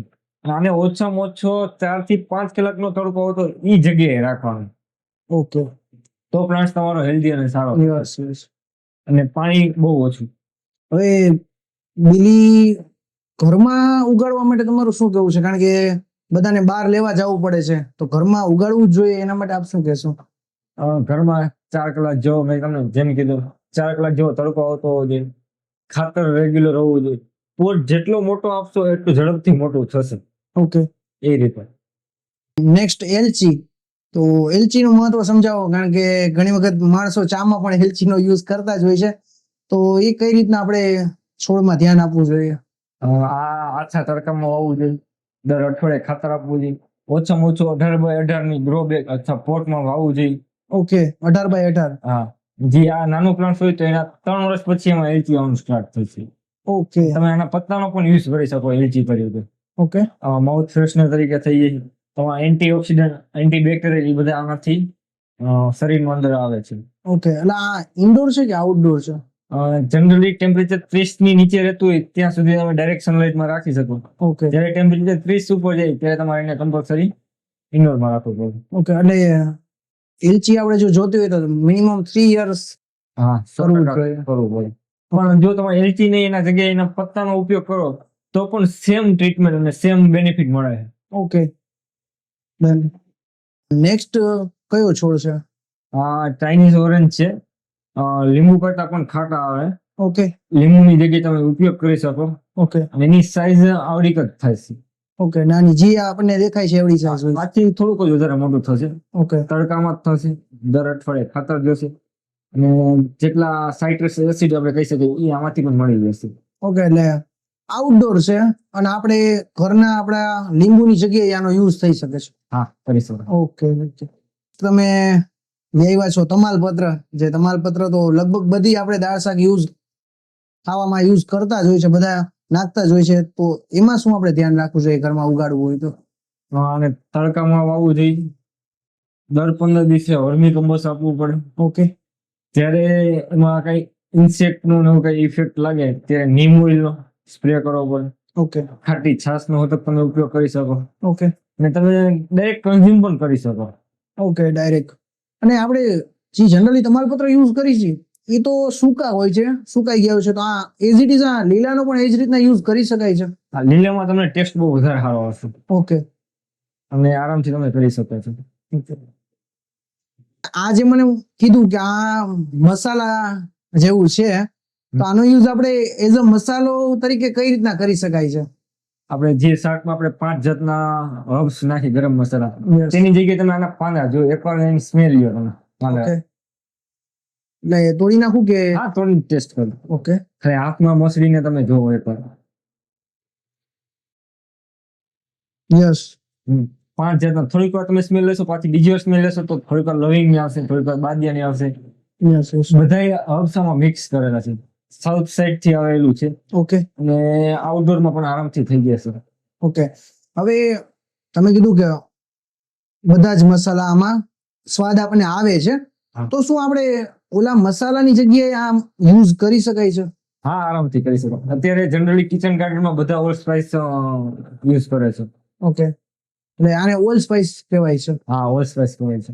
ઓકે. એટલે આપણે ઓલા મસાલા નાખવાની જરૂર ન પડે કે આને એઝ અ એક સ્વાદ તરીકે નાખવું જોઈએ? ના, ઓલા મસાલા નાખવાની જરૂર નથી પડતી. આ એકવાર ઓકે, તમે ખાલી આ નાખો તો પણ ચાલે છે? ચાલે. એટલે એક ઘરમાં બધા જે આપણે મીઠો લીમડો કીધો એવી રીતના આ પણ હવે ઉગાડવાની જરૂર છે? 100% જરૂર છે. યસ. ડન. રાજેશભાઈ, નેક્સ્ટ અરડુસી. તો અરડુસીના મહત્વ તો આપણે બધાને જનરલી ખ્યાલ જ છે કે ઉધરસમાં ને એમાં અરડુસીના સિરપ છે, દવા છે, એ લેતા હોય છે, તો એની જગ્યાએ શું આ અરડુસી લઈ શકાય છે? હા, આરડુસી તમે સિરપની જગ્યાએ આ લેશો તો સૌથી સારું બેનિફિટ મળશે. ઓકે. પ્લસ આમાં ફૂલ પણ આવે છે. તમને બહુ જ વધારે ઉધરસ થતી તો આના પાંદડાનો કન્ઝ્યુમ તમે કરો તો 100% તમને રાહત મળશે. ઓકે. શરદીમાં આલે, બધામાં ચાલે છે. ઓકે. એટલે ખાસ કરીને શિયાળા જેવું વાતાવરણ હોય ત્યારે આ ઘરમાં એક વાવવું ખૂબ જ જરૂરી છે. જરૂરી છે. ઓકે. નેક્સ્ટ છોડ કયો બતાવો છો? નેક્સ્ટ છોડ આપણે છે સ્ટ્રોબેરી છે, ઓકે. જે આપણે ખાવામાં વાપરી હા. શકીએ. શિયાળામાં સૌથી વધારે પ્રમાણમાં એનું પ્રોડક્શન આવે છે. ઉનાળામાં પણ તમે જો છાયામાં રાખો તો પણ આવે છે. ઓકે. બજારમાં જે સ્ટ્રોબેરી મળી ઘણી વખત કેમિકલ અને પેસ્ટિસાઇડ્સ યુઝ કરેલી હોય. જો તમે ઘરે તમારે ઓછામાં ઓછા 5 તમે રોપ વાવો હા. તો તમારા ઘર પૂરતું સ્ટ્રોબેરી આરામથી થઈ જશે. બહુ લો મેન્ટેનન્સ છે, ખાલી ખાતર દર અઠવાડિયે નાખવું પડે. ઓકે. અને આમાં કુંડામાં કેવડું કુંડું રાખવું જોઈએ આપણે? ખુલ્લું તમે હેંગિંગ ટાઈપનું હોય કે શેડો વાળું હોય તેમાં તમે આરામથી રાખી શકો. ઓકે. તમે એમ કીધું કે 5 વાવવા પડે તો એ ઓછા. એક વ્યક્તિ 5 વાવે એટલે ઈ ઓછામાં ઓછા 70 થી 80 સ્ટ્રોબેરી આવે. ઓકે. નેક્સ્ટ છોડ કયો છે? રાતરાણી છે. ઓકે. રાતે બહુ સુગંધ જોરદાર આવે એ છે. ઓકે. આમાં 2 કલર આવે, એક વ્હાઈટ આવે ને એક યલો આવે. શિયાળા સમયગાળા દરમિયાન બહુ જ વધારે જોરદાર સ્મેલ આવે છે. ઓછા તડકામાં થાય છે અને ઓછા ફર્ટિલાઇઝરમાં થઈ જશે. ઓકે. નેક્સ્ટ તમે મધુકામિની, તો આ છોડ ઇન્ડોર છે કે આઉટડોર, અને ઉગાડવામાં શું શું ધ્યાન રાખવું જોઈએ? આ છોડ આઉટડોર છે. ઓકે. વ્હાઈટ કલરના સુગંધ વાળા ફૂલ આવે. ઓકે. બહુ જોરદાર સુગંધ આવે. મધમાખી ને પતંગિયા આનાથી એટ્રેક્ટ થઈ છે. ઓકે. અને આનું રૂપ તમે ગોળા જેવો પણ બનાવી શકો છો. ઓકે. રાજેશભાઈ, હવે વિદ્યા, જે બધા નાના હતા ત્યારે પોતાના બુકમાં વિદ્યા આવે માટે રાખતા હતા, તો એ કઈ રીતે આપણે જો ઘરમાં રાખવું છે તો કઈ રીતે મેન્ટેન કરવું જોઈએ? જે જગ્યાએ મેક્સિમમ તડકો આવતો એ જગ્યાએ તમે રાખો. દર 15 દિવસે એકવાર વર્મી કમ્પોસ્ટ આપી દો. 7 દિવસે એક વખત, મહિનામાં એક વખત જીબ્રેલિક એસિડ નો સ્પ્રે કરી દો. જીબ્રેલિક એસિડ થી એની હાઈટ ઝડપથી વધશે. ઓકે. અને પાણી માપે, બહુ વધારે નહીં. આપણે જેમ કીધું જ્યારે સુકાય ત્યારે ત્યાં સુધી પાણી નહીં. ઓકે. એસિડ વાત કરી તો ઘણી વખત આપણે એસિડ મળતું હોય, ન મળતું હોય, અથવા લેવું થોડું અઘરું થઈ જાય, તો એની બદલે આપણું ઘરેલું શું યુઝ કરી શકાય? દૂધ અને ગોળનું મિક્સિંગ કરીને તમે યુઝ કરી શકો. ઓકે. દેશી ગોળ અને આપણું દૂધ, કાચું દૂધ. ઓકે. એટલે ગોળ અને દૂધથી પણ સેમ જે એસિડ યુઝ કરી છે એ જ મુજબ એનાથી પણ હાઈટ વધે છે. હા. Okay, done.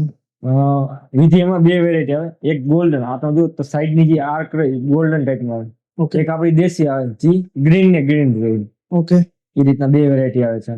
Okay. Okay Rajeshbhai, next આ છે મધુમાલતી, તો આને આપણે શું ધ્યાન રાખી શકાય ઉગાડવા માટે, અને આમાં ફૂલ આવે છે? આમાં 3 કલરના ફૂલ આવે. ઓકે. વ્હાઈટ ફૂલ આવે, પિંક આવે ને રેડ આવે. એક જ ફૂલનો 3 કલર બદલે છે. ઓકે. એટલે એક જે ફૂલ આવ્યું એનો જ વારા ફરતી કલર બદલે છે? હા, વારાફરતી એનો કલર બદલે છે. ઓકે. આમાં 05234 આપણે સ્પ્રે કરવો પડે અને તડકે રાખવું પડે. તમે ડોરમાં આગળ લગાવી શકો, ગમે તે જગ્યાએ હેંગિંગ કરી શકો. વેલ તરીકે હાલે છે અને 12 માસ ફૂલ આવે છે. શિયાળા સમયગાળા દરમિયાન આમાં ફૂલમાં સુગંધ પણ જોરદાર આવે છે. ઓકે. તો તમે જ્યાં સ્પ્રે ની વાત કરી, તો સ્પ્રે ની બદલે આપણે કઈ યુઝ કરી શકાય છે?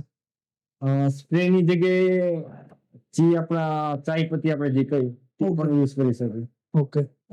નેક્સ્ટ આપણું છે એલિફન્ટ ઈયર, જે હાથીના કાન જેવું નામ છે, તો એમાં આપણે શું ધ્યાન રાખી શકાય?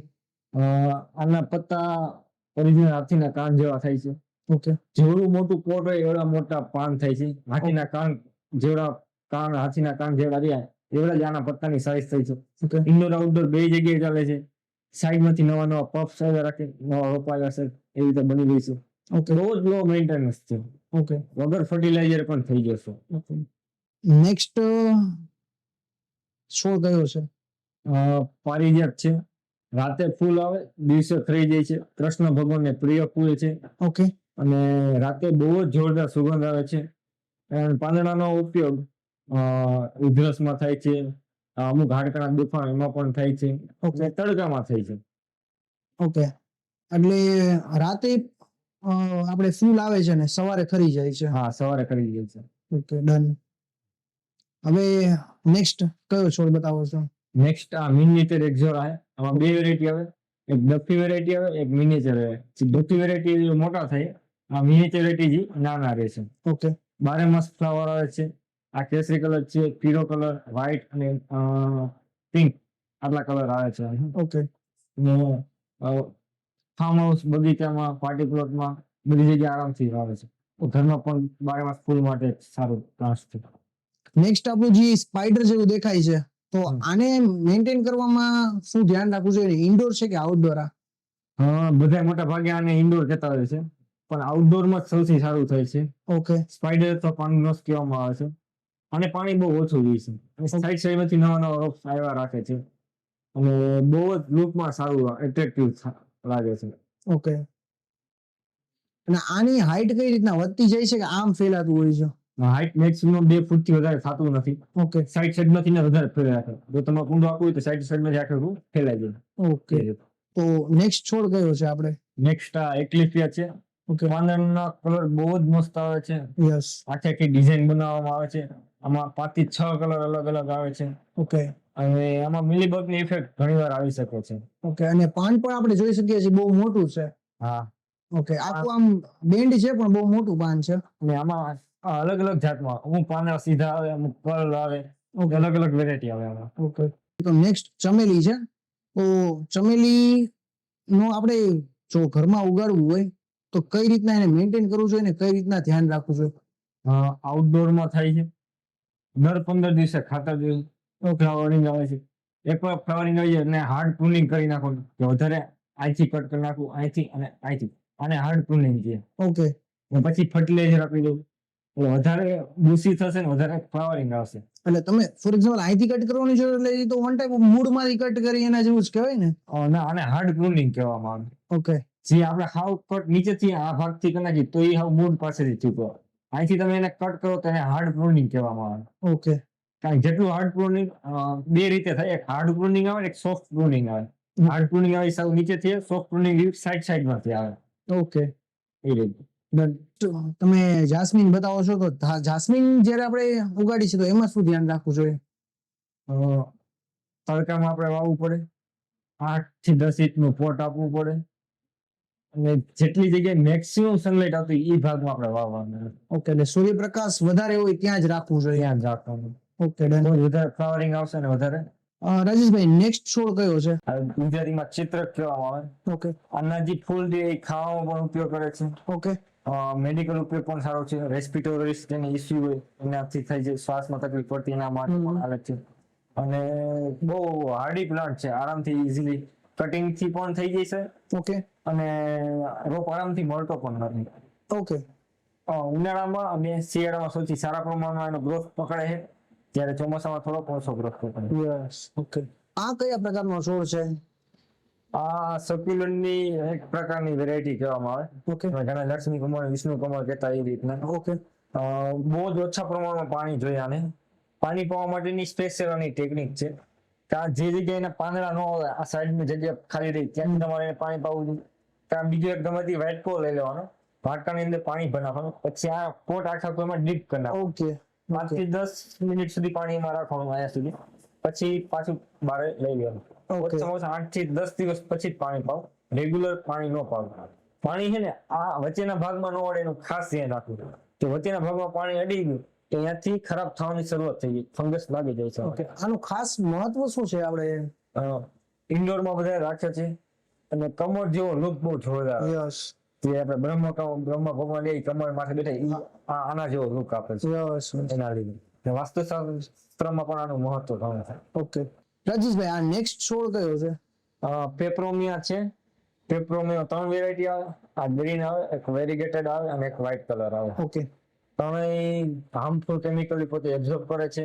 ટેબલ ટોપ ઉપર રાખી શકાય છે. યસ પાંદડા લુક બહુ જ શાઇનિંગ વાળો આવે છે. યસ નેક્સ્ટ આપણે કયો છોડ છે? રેડ ફ્લેમ આવી છે. પાંદડાનો કલર પર્પલ શેડમાં આવે છે. યસ વ્હાઇટ કલરના ફ્લાવર પણ આમાં આવે છે. અને હેંગિંગમાં જે લટકતા હોય એ બધી જગ્યાએ આપણે રાખી શકીએ છીએ. ઓકે એ રીતે પાણીમાં કઈ ધ્યાન આપવાની જરૂર છે પાણી પાવામાં? પાણી પાવામાં જનરલી સાઈડમાંથી જ પાવાનું. ઓકે જ્યાં એના રૂટ્સ હોય એ જગ્યાએ પાણી આપણે પાવું. ઓકે પાંદડા ઉપર. પાંદડા ઉપર. ઓકે રાજેશભાઈ આ છોડ કયો છે? આ એરિકા પામ છે. નાસાના જે રિપોર્ટ એમાં એરિકા પામ પણ એક એનું નામ હતું. Okay most of office home બગીચામાં બધામાં એરિકા પામ જોવા મળે છે. આ ઇન્ડોર અને આઉટડોર બંને જગ્યાએ ચાલે છે. ઓકે જો ઇન્ડોરમાં તમે રાખો તો એના પત્તા ગ્રીન હોય છે. યસ જો તમે આઉટડોરમાં રાખો જે ભાગમાં એમાં ડાયરેક્ટ સનલાઇટ પડે તે પત્તા એના પીળા થવામાં આવે છે. યસ આમાં ફંગસની ઇફેક્ટ આવવાના ચાન્સીસ બહુ વધારે હોય. વચ્ચે ડોટ કાળા કાળા થઈ જાય છે. તમે એમાં ફંગીસાઇડનો સ્પ્રે કરો, સાફ કંપનીનો પાવડર જે છે એ તમે એમાં યુઝ કરશો તો ફંગસ ઓછી થઈ જાય. જ્યારે ફંગસ આવે ત્યારે બહુ ઓછા પ્રમાણમાં પાણી પાવું, શેડની નીચે રાખવા અને ફંગીસાઇડનો આપણે યુઝ કરો. પત્તાના પાછા એવરગ્રીન થઈ ઓકે આના પત્તા થોડા યુનિક છે ને? હા એકમાંથી બે હોય છે એવી રીતના હોય છે. હા રાજેશભાઈ નેક્સ્ટ કયું બતાવો છો? નેક્સ્ટ આપણી પાસે લકી બાંબુ છે. ઓકે આ શરૂઆતમાં પડ્યા ઓકે એની બાજુમાં છે બ્રાઝિલિયન બાંબુ છે. બંને પાણીની અંદર થાય છે. ઇન્ડોરમાં રાખવામાં આવે છે. આમાં પાણી છે નીચેની જે લાલ રિબન રહી ત્યાં સુધી પાણી ભરવામાં આવે છે. દર અઠવાડિયે પાણી બદલાવાનું ને તજનો ટુકડો નાખવાનો. ઓકે તજ હા, બંનેમાં તજનો ટુકડો આપણે લઈ નાખી કે ફંગસ ન લાગે એના માટે. ઓકે જે આ લકી બાંબુરીમાં કોઈ પણ સ્ટેમ જો પીળી પડે તો તમારે એને કાઢીને બહાર નાખી દેવું, કારણ કે એની ફંગસ બીજા બધામાં પણ લાગુ પડે છે. યસ યસ અને વાસ્તુશાસ્ત્રમાં બહુ મહત્વ છે. ઓકે મેન્ટલી ફ્રેશ કરે છે, પોઝિટિવિટી આપે છે, ગ્રોથ માટે એનું કહેવામાં આવે છે. યસ યસ એટલે જો આમાંથી કોઈ પીળું પડે તો એ આપણે કાઢીને પાછું આ જી બાંધેલું છે એવી રીતના હા. બાંધી દેવું, અને ખાલી પાણીમાં બીજું કોઈ પણ પ્રકારનું, અને એક તમે તજ કીધું તો એના એક તજ રાખી દેવું, અને દર અઠવાડિયે એકવાર પાણી બંનેમાં ચેન્જ કરવું. બંને અઠવાડિયે એક વખત જરૂર. Okay done done. લિફ્ટિક એગ્લોનીમા છે. એગ્લોનીમાની વેરાયટીમાંની એક છે આ. એના પત્તા જે રહ્યા સાઈડ માંથી રેડ ટાઈપના છે, લિપસ્ટિક જેવા લાગે એવા છે. યસ યસ ઇન્ડોરમાં જ રાખવામાં આવે છે. આમાં 30+ વેરાયટી આવે એગ્લોનીમામાં. ઇન્ડોરમાં બહુ જ હાઈટ નો હોય એના માટેના છે, ટેબલ ટોપ ઉપર રાખી શકાય અને ઉપયોગ બહુ સારો આવે છે. ને નેક્સ્ટ આનું શું મહત્વ છે? સ્નેક પ્લાન્ટ ની વેરાયટી છે. નાસાના રિપોર્ટમાં એક સ્નેક પ્લાન્ટ નો પણ ઉપયોગ લિસ્ટમાં નામ લખવામાં આવ્યું છે. આ ડ્રોપ વેરાયટી નું સ્નેક છે, જે હાઈટ બહુ નાની છે, ટેબલ ટોપ એક બીજા આવે જે બહુ મોટા થાય એ રીતે. ઓકે આમાં વચ્ચે પીળી પટ્ટી આવશે, વચ્ચે ગ્રીન આવશે. સાઈડ માંથી રૂટ ડિવાઈડ, જેમ કે નીચે અલગ અલગ થી રોપ આવશે એમાંથી આપણે એને બીજા રોપ યસ યસ યસ આઈ અને ફર્નિચર ના, પેન્ટ ના જે વધારાના જે હાર્મફુલ કેમિકલ ગેસીસ છે એ આ પોતે એબ્ઝોર્બ કરે છે. ઓછા પાણી, ઓછી લાઇટ આરામથી થાય છે. ઓકે નેક્સ્ટ આ કયું છે? આ કેલેન્ચોનો વેરાયટી છે, સર્ક્યુલર ની એક વેરાયટી, જેમાં ફ્લાવરિંગ આવે છે. આ વ્હાઈટ, આમાં અલગ અલગ ઘણા પ્રકારના આવે છે. પત્તા પણ એમાં પાણીનો સંગ્રહ થાય છે અને સેમી શેડમાં આવે છે આરામથી. ઓકે અને શિયાળા સમયગાળા દરમિયાન એમાં ફ્લાવરિંગ આવે છે. ઓકે અને આ શું છે? આનું મૂળ પણ બહુ જાડું છે. બોન્સાઈ ની વેરાયટી છે, ફાઇકસ ની વેરાયટી. અહીંથી પેલા અહીંયા સુધીનું જે મૂળ હોય, રોપ હોય, ત્યાં વચ્ચેથી એને કાપી નાખવામાં આવે છે. વચ્ચે બીજી ડાળી બેસાડીને પ્લાસ્ટિક રેપ કરીને પછી સાઈડમાંથી અલગ અલગ શેપ આપવામાં આવે છે. ઓકે આ પ્લાન્ટ મિનિમમ 5 વર્ષનો છે. ઓકે એ રીતે જેટલો વધારે રોપ વધારે ઉંમર એટલા એના પૈસા અને એના શેપ વધારે આપણે આરામથી આપી શકીએ છીએ. રાજેશભાઈ, તો તમે અંતે અમારા વ્યુઅર ને શું કહેવા માંગો છો? જે શરૂઆતના ગાર્ડનર છે તે સૌથી પહેલા હાર્ડી પ્લાન્ટ્સ થી સ્ટાર્ટ કરો. હાર્ડી પ્લાન્ટ્સ કહેવાય, જેમ કે મોગરો છે, જાસૂદ છે, તુલસી છે, જેઠુબા છે, પ્રોટનની વેરાયટી છે. આ બધા હાર્ડી પ્લાન્ટ છે, જે ઓછી મહેનતે આરામથી થઈ જશે. જે તમે સ્ટાર્ટ કરો. જે ઓફિસમાં એમાં છે, સ્ટાફ પર મિનિમમ એક વ્યક્તિ દીઠ પોતાના ડેસ્ક ઉપર હોવો જોઈએ. તેના કારણે તેમને પ્યોર બ્રીથિંગ મળશે, પ્યોર ઓક્સિજન મળશે, એનો માઇન્ડ વધારે હાલશે અને ફ્રેશનેસ થશે. એના માટે જે એરિકા પામ છે, સ્નેક પ્લાન્ટ છે, એગ્લોનીમા છે, લકી બાંબુ છે, તે બધા વાવો. જે ટેરેસ ઉપર છે, જેમ કે જેમને ટેરેસ છે તેઓ કિચન ગાર્ડન ટ્રાય કરો. રીંગણા, ટમેટા, મરચા વાવો, લીંબુ વાવો, પ્લસ કોથમીર, પાલક, એવું બધું ગ્રીનરી સાથે તમે બધા જોડાયેલા રહ્યો. આવું બધું કરો, એના કારણે તમે મેન્ટલી ફ્રેશ રહેશો. હમણાં નવા લેખમાં એવું આવ્યું કે જે કોઈ પણ વ્યક્તિ ગાર્ડનિંગ કરતો હોય તેમને મેન્ટલ સ્ટ્રેસ થોડુંક ઓછું થાય છે ગાર્ડનિંગથી. તો બધા વ્યક્તિ થોડું ધીમે ધીમે ચાલુ કરો. જેમ અત્યારે ટેમ્પરેચર હાઈ થતું જાય છે, શેના કારણે? કારણ કે પ્લાન્ટેશન બહુ ઓછું થતું જાય છે. એના માટે જેટલું પ્લાન્ટેશન વધારે થાય છે તેટલું ટેમ્પરેચર મેન્ટેન થશે. એટમોસ્ફિયરમાં જે અત્યારે વારંવાર બદલાવ થાય છે તે થોડાક ઓછા થશે. બસ બધા વ્યક્તિ થોડું પ્લાન્ટેશન કરતા રહ્યું. ઓકે રાજેશભાઈ, તમે તમારો કિંમતી સમય આપ્યો એ માટે આપનો ખૂબ ખૂબ આભાર. અને વાતો વિથ મૌલિક યુટ્યુબ ચેનલ તરફથી આપને એક gift. Thank you very much આ ગિફ્ટ આપવા માટે.